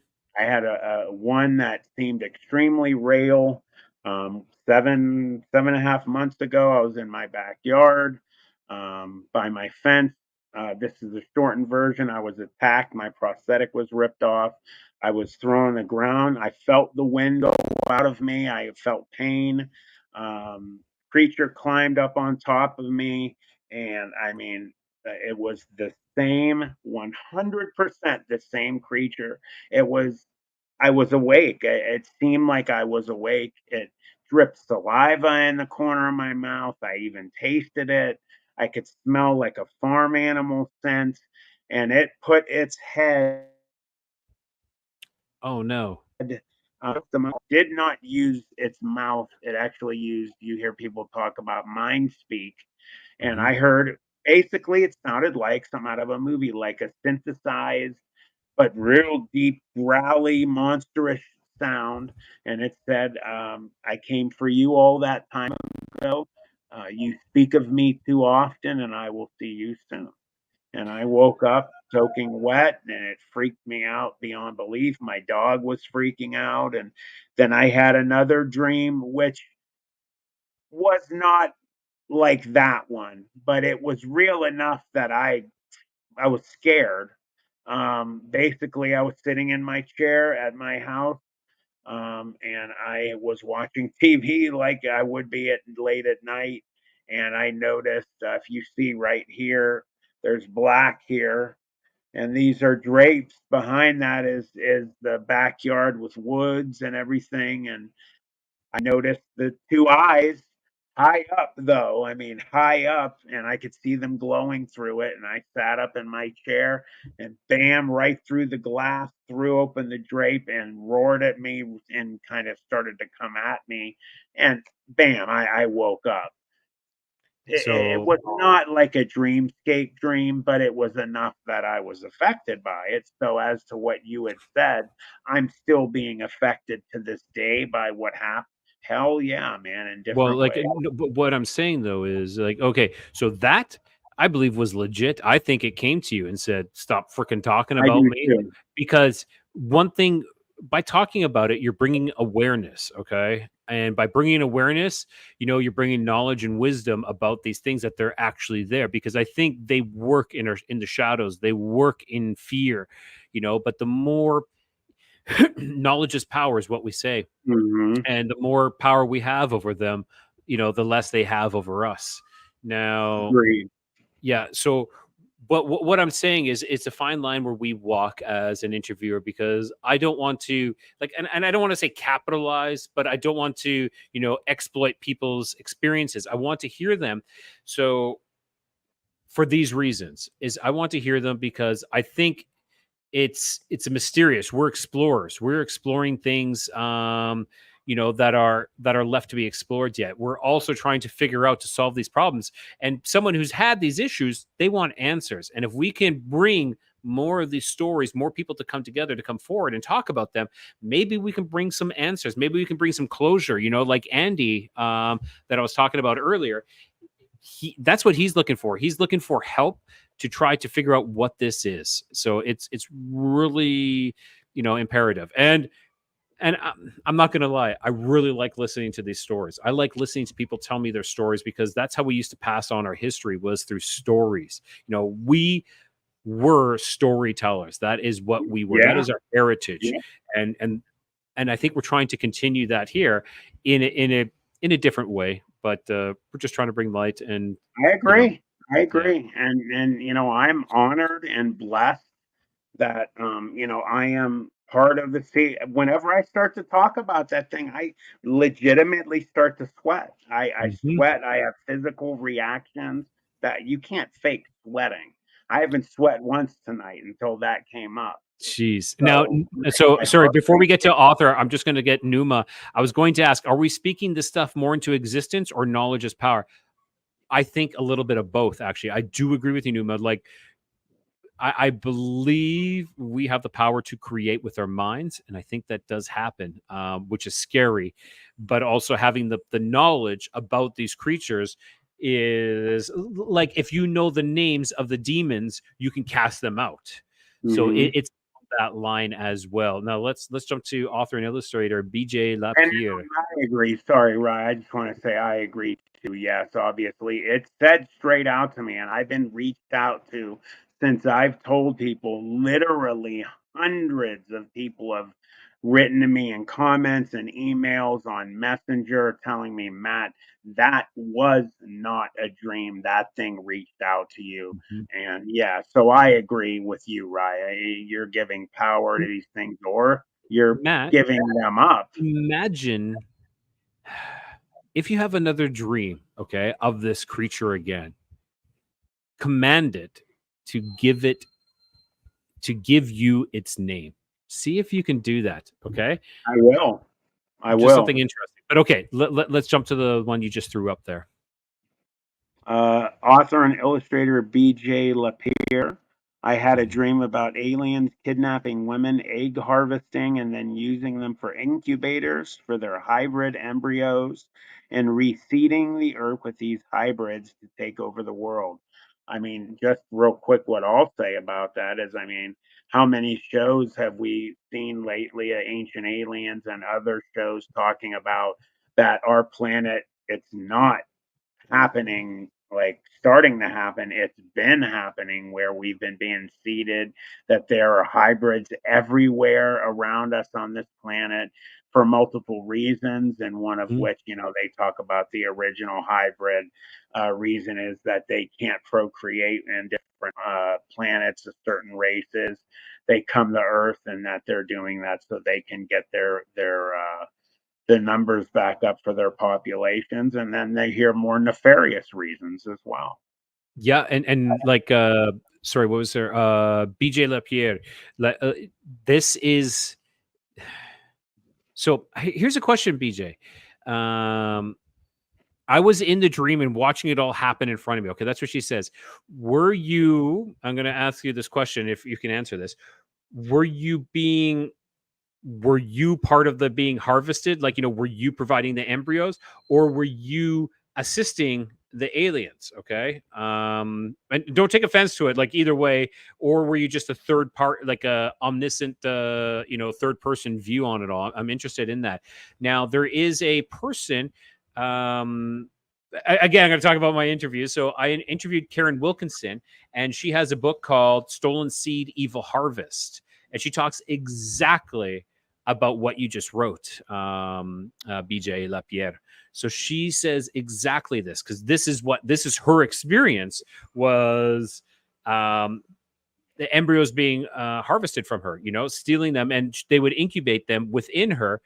And then all of a sudden she wouldn't be pregnant anymore. She knows she was pregnant and then she wasn't anymore. So this is happening. So I'm wondering, because she said that there was actually people there working alongside the aliens. And I'm wondering if possibly in our dream state that maybe, we're subconsciously doing this as well. Like maybe you are, and again, I hope no one takes offense to this. Maybe you're like in a slave kind of situation where you're being forced to that. Okay, so no, I wasn't. I was just there viewing it all. I actually can't have children. It was like I was viewing it all happening before me. The women on tables stacked next to each other, filling a room. Wow. So Very I'm detailed. yeah, BJ, I'm gonna guarantee you that that you were there. You were, in my opinion, then you're remote viewing. You were remote viewing something that is actually happening. And Glade's Creature has been talking about in the chat that she remote views as well. So, yeah, so it seems like more people are talking about having these dreamscape dreams and these or lucid dreams, whatever you want to call them. And you hear a lot of people that are in the know as well, like people that are leaving government jobs or that have been involved with supernatural, paranormal, USOs, UAPs, that are coming out retired, talking about that there's a lot that's coming on, that's happening. Things are going to start happening quicker, and people are going to start finding out en masse that there are things out there that we already know. Yeah, we already know, but there's others out there that do listen to the governments and think that it's completely silly, and none of that stuff is real. Well, and no, the Earth is the only one with intelligent beings, which is absolutely ridiculous, mathematically impossible. But I don't want to get deep into that one. That gets me fired up. Yes. Yeah. And so, yeah, BJ LaPierre was saying the women were in like I'm assuming comatose status. They had no idea what was going on. Wow. Agreed. That's why we are all here. Info, help, and share, and of course for Matt and guests. Yes. I agree. So author read The Uninvited. Lee Crisp, yeah, The Uninvited, and then also say, Stolen Seed, Evil Harvest. Definitely. So Pamela, can you put up Pamela's comment there? Yeah, hold on one sec. Yeah. So Pamela, that is my guest on Thursday. Oh, awesome. Yeah. So it's L.A. Marzulli was connecting me kind of to Karen Wilkinson, who connected to me to Vicky Joy Anderson. So yeah, that is a person who I'm having on. But of course, that interview will come out mid-June. That's what I was talking about. The person who was talking about, remember, Matt, I was saying how someone was actually like, you're accessing your pineal gland and kind of like making you project things. That is what it is, which would be, what do they call them? Curtain memories, I think is what, or screen memories is what it is.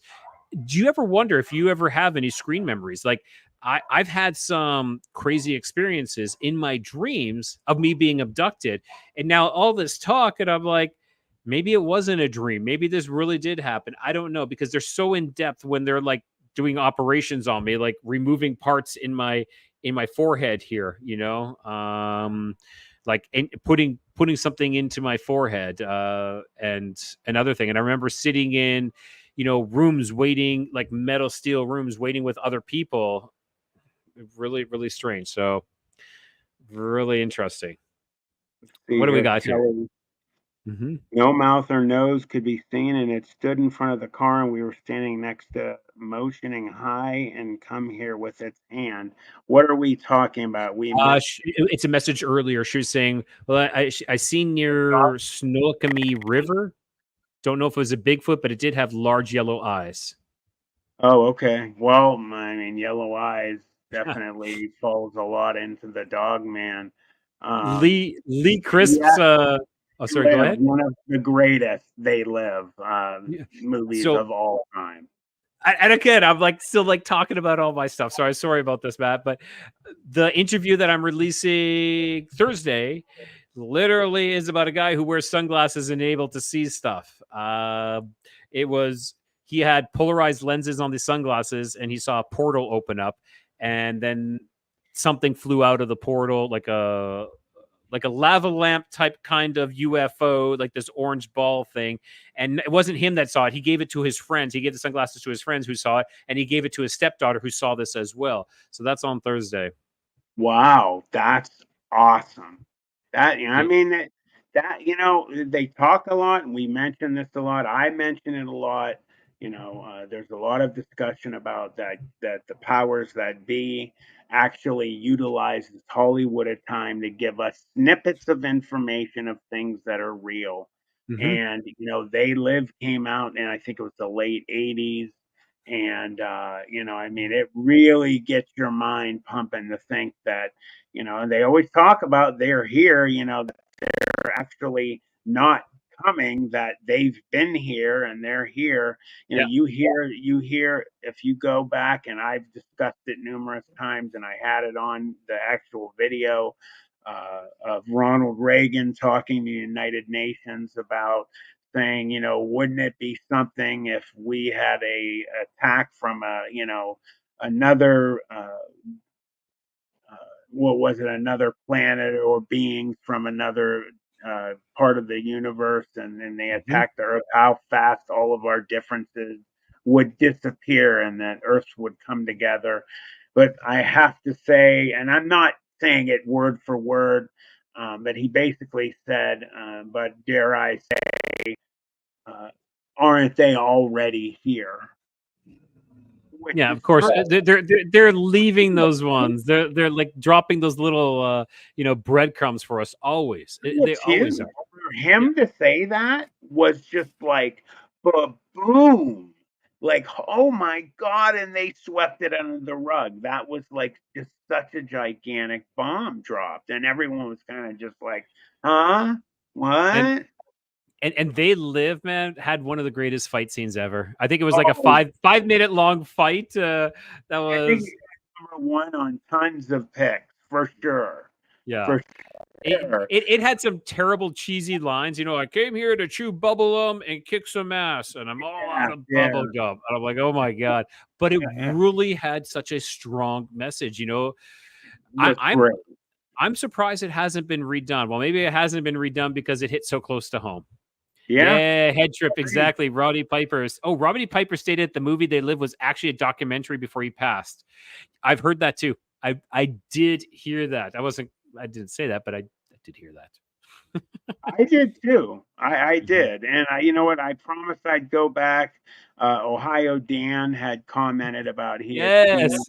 I had seen a UFO at Beaver Creek State Park, which, if anybody has seen my Beaver Creek State Park or hear me talk about it, it's 40 minutes from where I live in the Youngstown, Ohio Mhm. area. It is in Columbiana County. In fact, Beaver Creek State Park is in that Columbiana County area where the Columbiana or County or Ohio Howl, the famous Ohio Bigfoot howl that they play all the time. It's one of the Mhm. most famous ones there is in the world. It was made at Beaver Creek in Columbiana County, Ohio. So, my second video on Planet 412, you wouldn't believe what happened at Beaver Creek. I had crazy experience there. You did. Positive. I got a EVP of a Sasquatch. Ron Moorhead put his stamp of approval on it. Um, and some weird stuff happened. No, I guess someone could deny it was a Sasquatch. Like some people are like, well, it might not be a Sasquatch, but you know what? Nonetheless, it was something that grunted, and you were That told that there were wasn't me. Sasquatches there. Yeah, it I was. mean, you could tell it wasn't me. Mhm, mhm. So in fact, I'd be happy to play it again. But a lot of I've found out Well, in the search for it. meantime, I think so. a lot of people have, like Dr. Russ Jones has a show on the Untold Radio Network that with his partner Brad, who they have studied Bigfoot in Beaver Creek State Park for years. They've been bluff charged, have huge rocks thrown at them by the lake, where they heard it go all the way to the bottom of the lake and make a clunk in the bottom. Um, his partner played on. I got interviewed by them twice, once for the Dog Man and then second for Beaver Creek and other stuff. And his partner actually played about 1.5 to 2 minutes of a 45-minute video that they recorded at Beaver Creek State Park that is eerily similar to the Sierra sounds made by Ron Moorhead. So, So do you have it handy? Your recording? yeah, Kelly, I think it was Kelly was asking. She's like, "Let's hear it." Yeah. Kelly was saying, "Play it." So while you're finding it, what else do we got? Oh, so Head Trip is considering wanting to be interviewed by either yourself, Matt, or me. And I said, by all means, whoever you want. There's no egos here at all. So, if you choose Matt, I'm not going to be upset. If you choose me, Matt's going to be like, sure, I'll be happy for sure. We support each other. So Head Trip, whoever you want to contact, by all means, if you contact us on Facebook, might be the easiest thing. Or email as well. And I'm not great with I actually have been getting yelled at by multiple people that, hey, Ernie Davio, Ernie just popped in. Hey, Ernie. That I need to and Masochist Mouse let me know. She sent me some stuff. I'm going to get to it, guys. I have had what do you much mean? email. You mean email? Oh, emails. Oh, my email, I'm behind. I need to get on it. And thank you, Head Trip. I appreciate that. Or like Mouse says, run up both. That's a good idea. Yeah, we could do that. It could be something like this and bring you on, Head Trip. It doesn't matter. In all honesty, it doesn't matter. We could do a Tuesday coming up. So I'm going to bring this up. So things have been getting extremely busy, a lot of scheduling issues. So these town hall sessions are going to grind to a much slower pace. I think we're still going to go with one. We're going to do one a month, and I think Matt is going to, have lives on Tuesdays. I'm looking forward to. What's that? Sorry. I'm going to replace. So to let everybody know, every second Tuesday of the month, the Supernatural Town Hall session will be on that second Tuesday. So once a month. But every other Tuesday for the other 3 Tuesdays, you can still come here. I'm going to have a live stream on Planet 412 because I stopped my live stream on Saturday because I have a new exciting format coming to Saturday.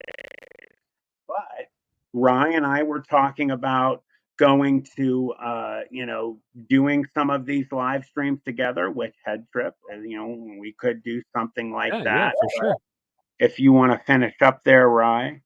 No, yeah, I would say, maybe every other Tuesday I might step in here with Matt, and we're not going to say hold each other down to no, you got to come on every first this one, but okay, so every second Tuesday we're going to do the Supernatural Town Hall, and then the other 3 Matt's going to rock and roll, and I'm going to try joining him when I can. I was telling Matt, I have so many interviews coming up that I don't know what to do. It's like I need to open up another day.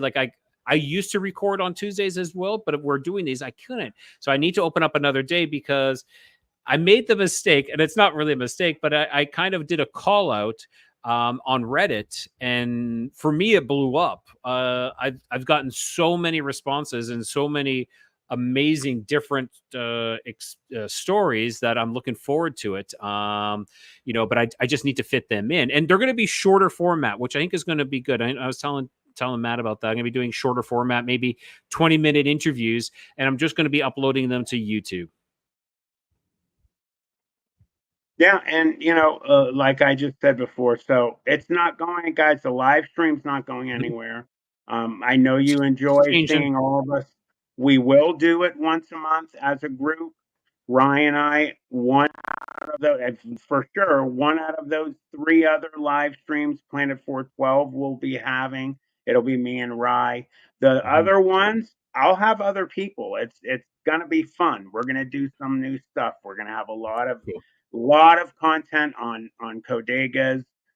Codex of Curiosities on Planet 412. We are going to be having a lot of great content, and we've just been a little inundated, and we need to get caught up. But again, this live stream is just not going anywhere. It's going to be a little different, which is good. Yeah, no, for sure, for sure. That audio, if you guys would like me to play. Yes, that. yes. Okay, I will shut up now. Let's do this and play. Have it on repeat. See if you can put it on repeat. Let me shut off the. I'm shutting off the live stream because I had the cast going. Let me see if I can repeat it. And if you can't, just hit play again, of course. I think that's the easiest thing to do. So this is the recording, an EVP that I made in Beaver Creek State Park. And actually, Antonio, real quick, to let you know, yes, I will be doing that. My wife, Stacy, actually said she wants to get video of me down in the area where I had my dogman attack. My leg is almost healed. When it's completely healed and I can use my prosthetic again, I will be up. And as soon as I'm getting up, I'm going to go down to that area and I will be getting video and a tour of that space where I got it. And I just got a drone with a good camera on it. So we'll have some good spots. So definitely, that's funny you bring it up. This is the EVP made at Beaver Creek State Park that you could see on my second video. You won't believe what happened at Beaver Creek. Let me start over.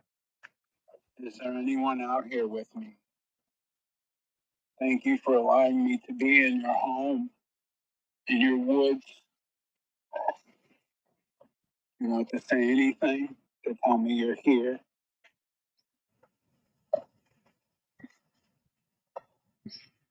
What's your name? Is there anyone here, and how many of you are there?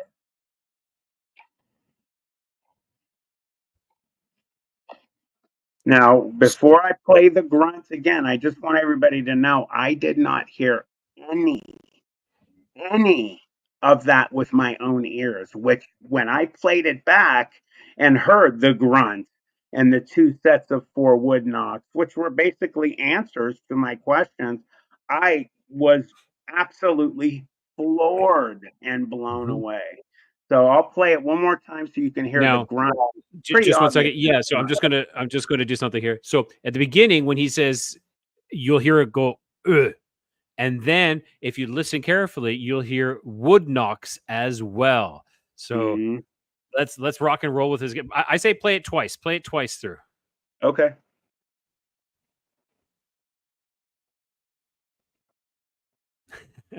Technical difficulties. I had to rewind it. Is there anyone out here with me? Thank you for allowing me to be in your home, in your woods. You want to say anything to tell me you're here?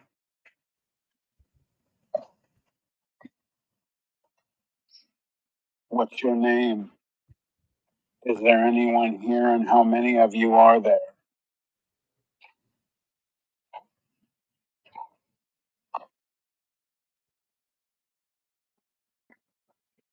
One more time. One more time. Rewind. Anyone out here with me? Thank you for allowing me to be in your home, in your woods. You want to say anything to tell me you're here?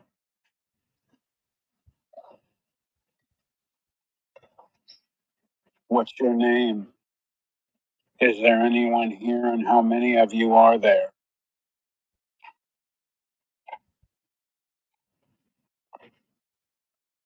I mean, it speaks for itself.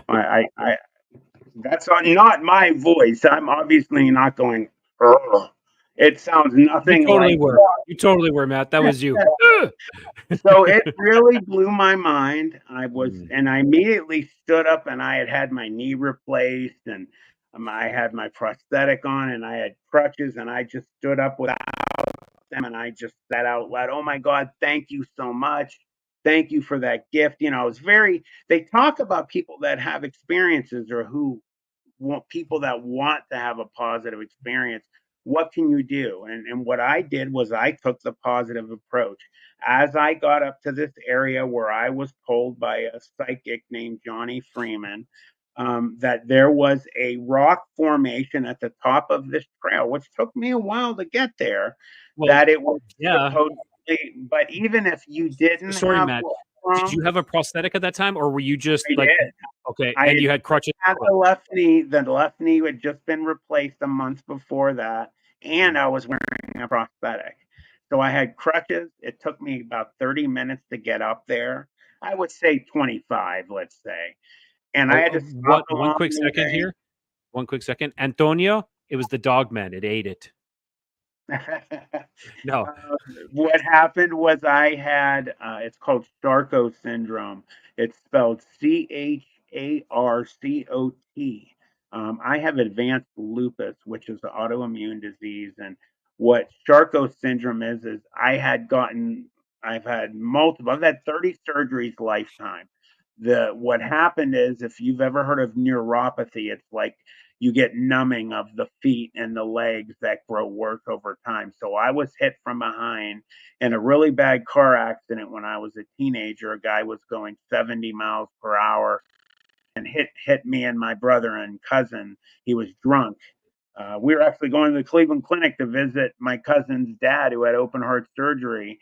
We were on Carnegie Avenue, for those of you that know Cleveland. And boom, we were stopped 70 miles per hour, drunk, blasted us. I was in the back seat, messed my back up. I have severe damage, caused neuropathy in my leg, which caused the Charcot syndrome. What it is you have three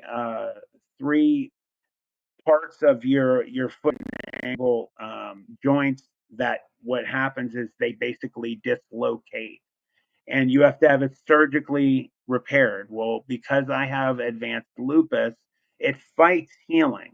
That's why I've been having trouble just closing wounds and stuff too. Well, the first surgery ended up failing. He did a second surgery, a much more robust one. They put like a titanium rod and more plates and screws, and basically the bones started breaking down from the lupus. It just said, nope, I'm not dealing with this, and we can't handle healing, and it wouldn't heal. So my surgeon unfortunately had to take my right leg below the knee. And you know, I've had a lot of other issues that have happened over the years, and just of late I've had some. So it's been a constant fight. But I'm almost to the point where I'll be wearing it again soon. I'm almost healed up, thank God. But yeah, I went up to the top of that place. There was a portal, like a rock formation I could see. They told me it was a portal that's frequented by Sasquatch and other beings.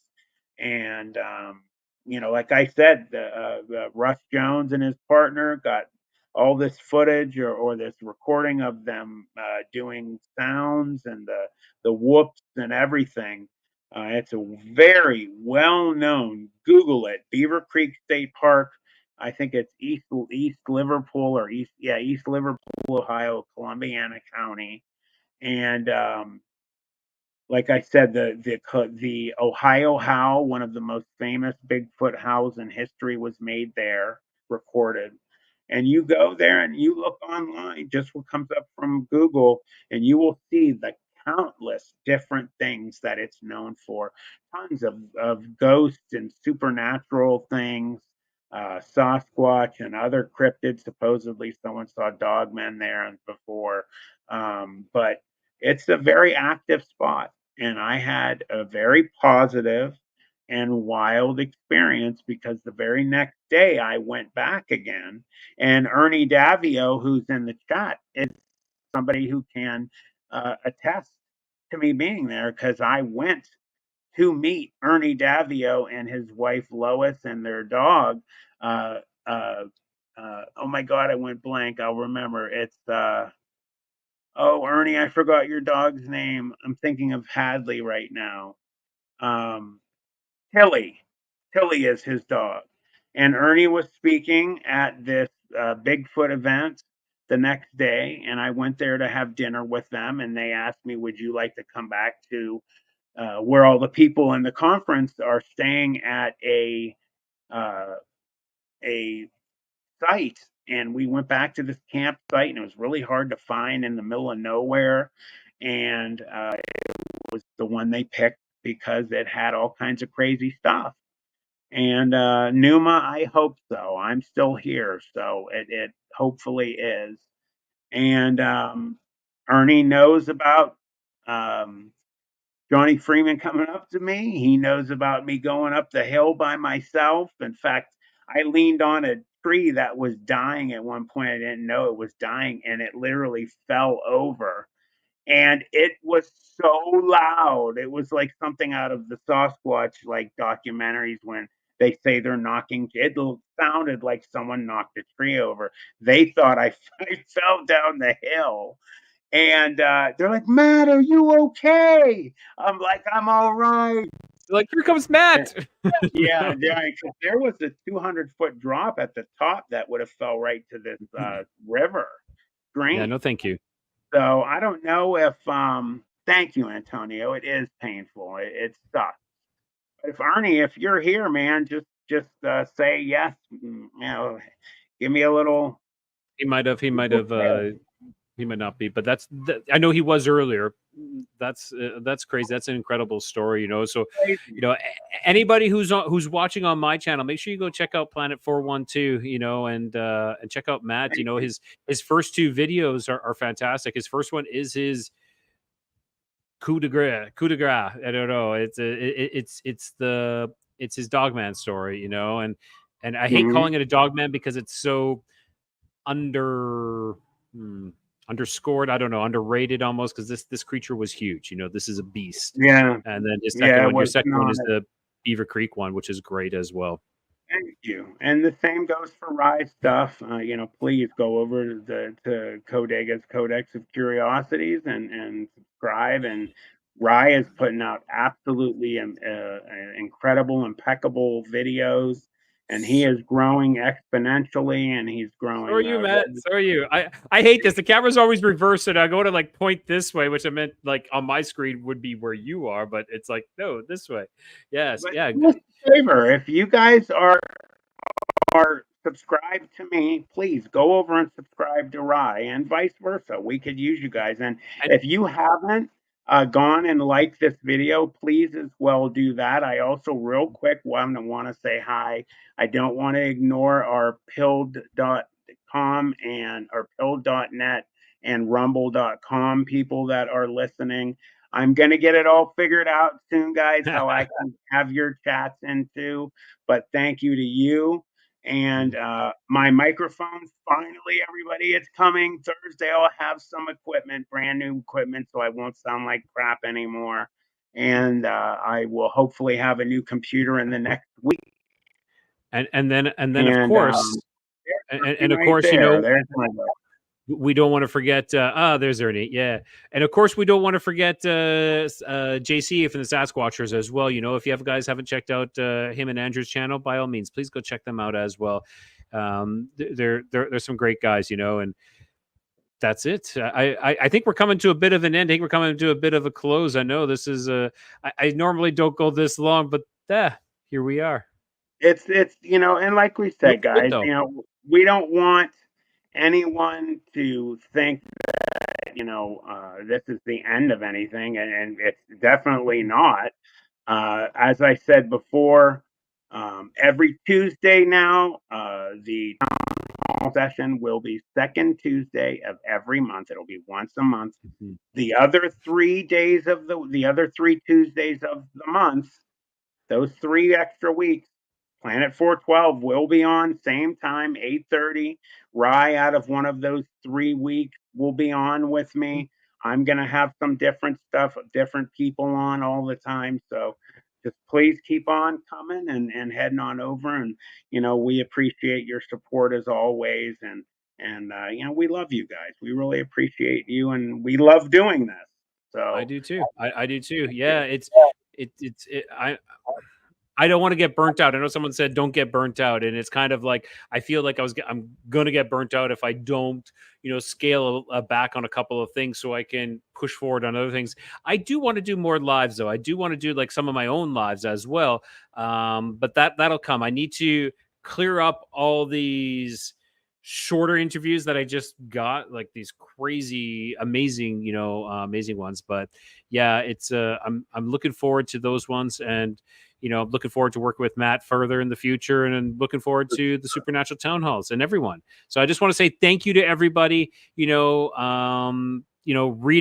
thanks a lot for checking us out. I know you're a new viewer there as well, so we want to say thank you for that. Yeah, and that's the thing. Like Rita brought up a point. She's like, I love this. She's like really interested in this because I'm tired of all channels fighting other channels and all this drama. And that's one thing we don't want. Even if we have drama, you're not going to know about it, because that's not what this is for. That is not what this platform's for. So that's all I will say. And no, it is not. Yeah, I enjoy everybody, and Matt and I are each of us are putting out our own content, and Matt's got something new brewing up. He hasn't really even told me all too much yet. So I'm looking forward to that. That'll be on Saturdays. I believe he said you're going to drop those on Saturdays. It is. I'm going to try very hard to. I don't really know if I can get it out this Saturday, but what's going to happen is the people. Oh, and I'm shouting out my members. Hello to all my members.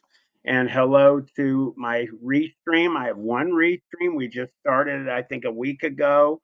Pamela Stefanich is my first restream. I'm trying to direct people to join restream.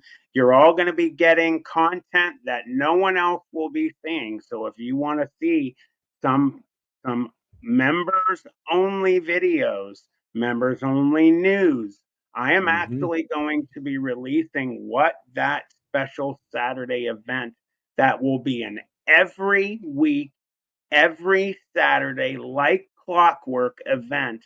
And what it'll be is it's not a live stream, but it's going to be an amazing event that will have a live chat. And I have no doubt you guys are going to go nuts over it. Anybody that's a member or in my oh my God, blank Rye, help me here. Patreon? In my Patreon, thank you. I got so much going. If you're in those, I'm gonna announce to you guys tomorrow what that is gonna be about. So if you guys want to know what it is, join Patreon. Join the member. And a lot of good stuff coming, guys. And Ryan, I actually have some plans in the future to collaborate on something even down the road that is got the potential to be something absolutely lights out. So great things coming, and I'm just so pumped. You don't understand, Rye. I've been waiting for new equipment. I know. Long, and I just got a comment, Matt. Like, I think it's your mic. It keeps, and I don't know if it's my connection, but I think your mic keeps breaking up. It's kind of like every now and then it's like kind of thing, and I don't know if that's your mic. It could be, but it's not enough that it was. It's not enough that it was annoying or anything. But just letting you know. The only mic I have, just to let everybody know, is the mic that goes through either the computer or I have a 4K computer camera. That is the only mic that you guys hear me from. So that's why I get so many. Hey, Matt, you might want to get a new microphone. Well, really? I kind of even really don't have a real microphone. Yeah. Well, a really good, top of the line, beautiful one is coming. And that's because I had some of my wonderful subscribers. People donated some to me over the last couple months, and I got enough to get a new microphone and an arm. So you will see that next week. So cool. Awesome. And shout out to Cryptids, Creeps, and Conspiracy for joining us. You're joining us just at the last minute as we're signing off. And yeah, so BJ Lapierre was also saying that she does hear the mic issues as well. So, so if anybody wants to donate before the end of the thing, donate, send it to Matt so you can get some new equipment, because you need a new computer. Is it shit? Yeah, this one is literal shit. It really is. I'm Yes. lucky I'm on the air, and I could really use some help. So Yeah, the mic just went. It kind of goes like when you're talking. It kind of does this weird vibrating kind of thing. But that's great though. Don't worry about it. You're getting your new mic. We're good to go. So with that, I got to check out here right away. I got to take the dog for a walk. So I want to thank everybody in the chats, in my channel and in Matt's channel, for joining us. This isn't the end. This is the beginning. Nope. Absolutely. Thanks, Rye. And guys, since we're shutting off here, Rye, thank you for bringing that up to donate. If you really do want to help out, donate. I have a computer fund. It is going to be one that will help the channel become 10 times what it is. You can go to the description of Planet 412, and there are descriptions of how you can donate to the channel. Thank you, everybody. We love you guys very much. Thanks for supporting us, everybody. See you later.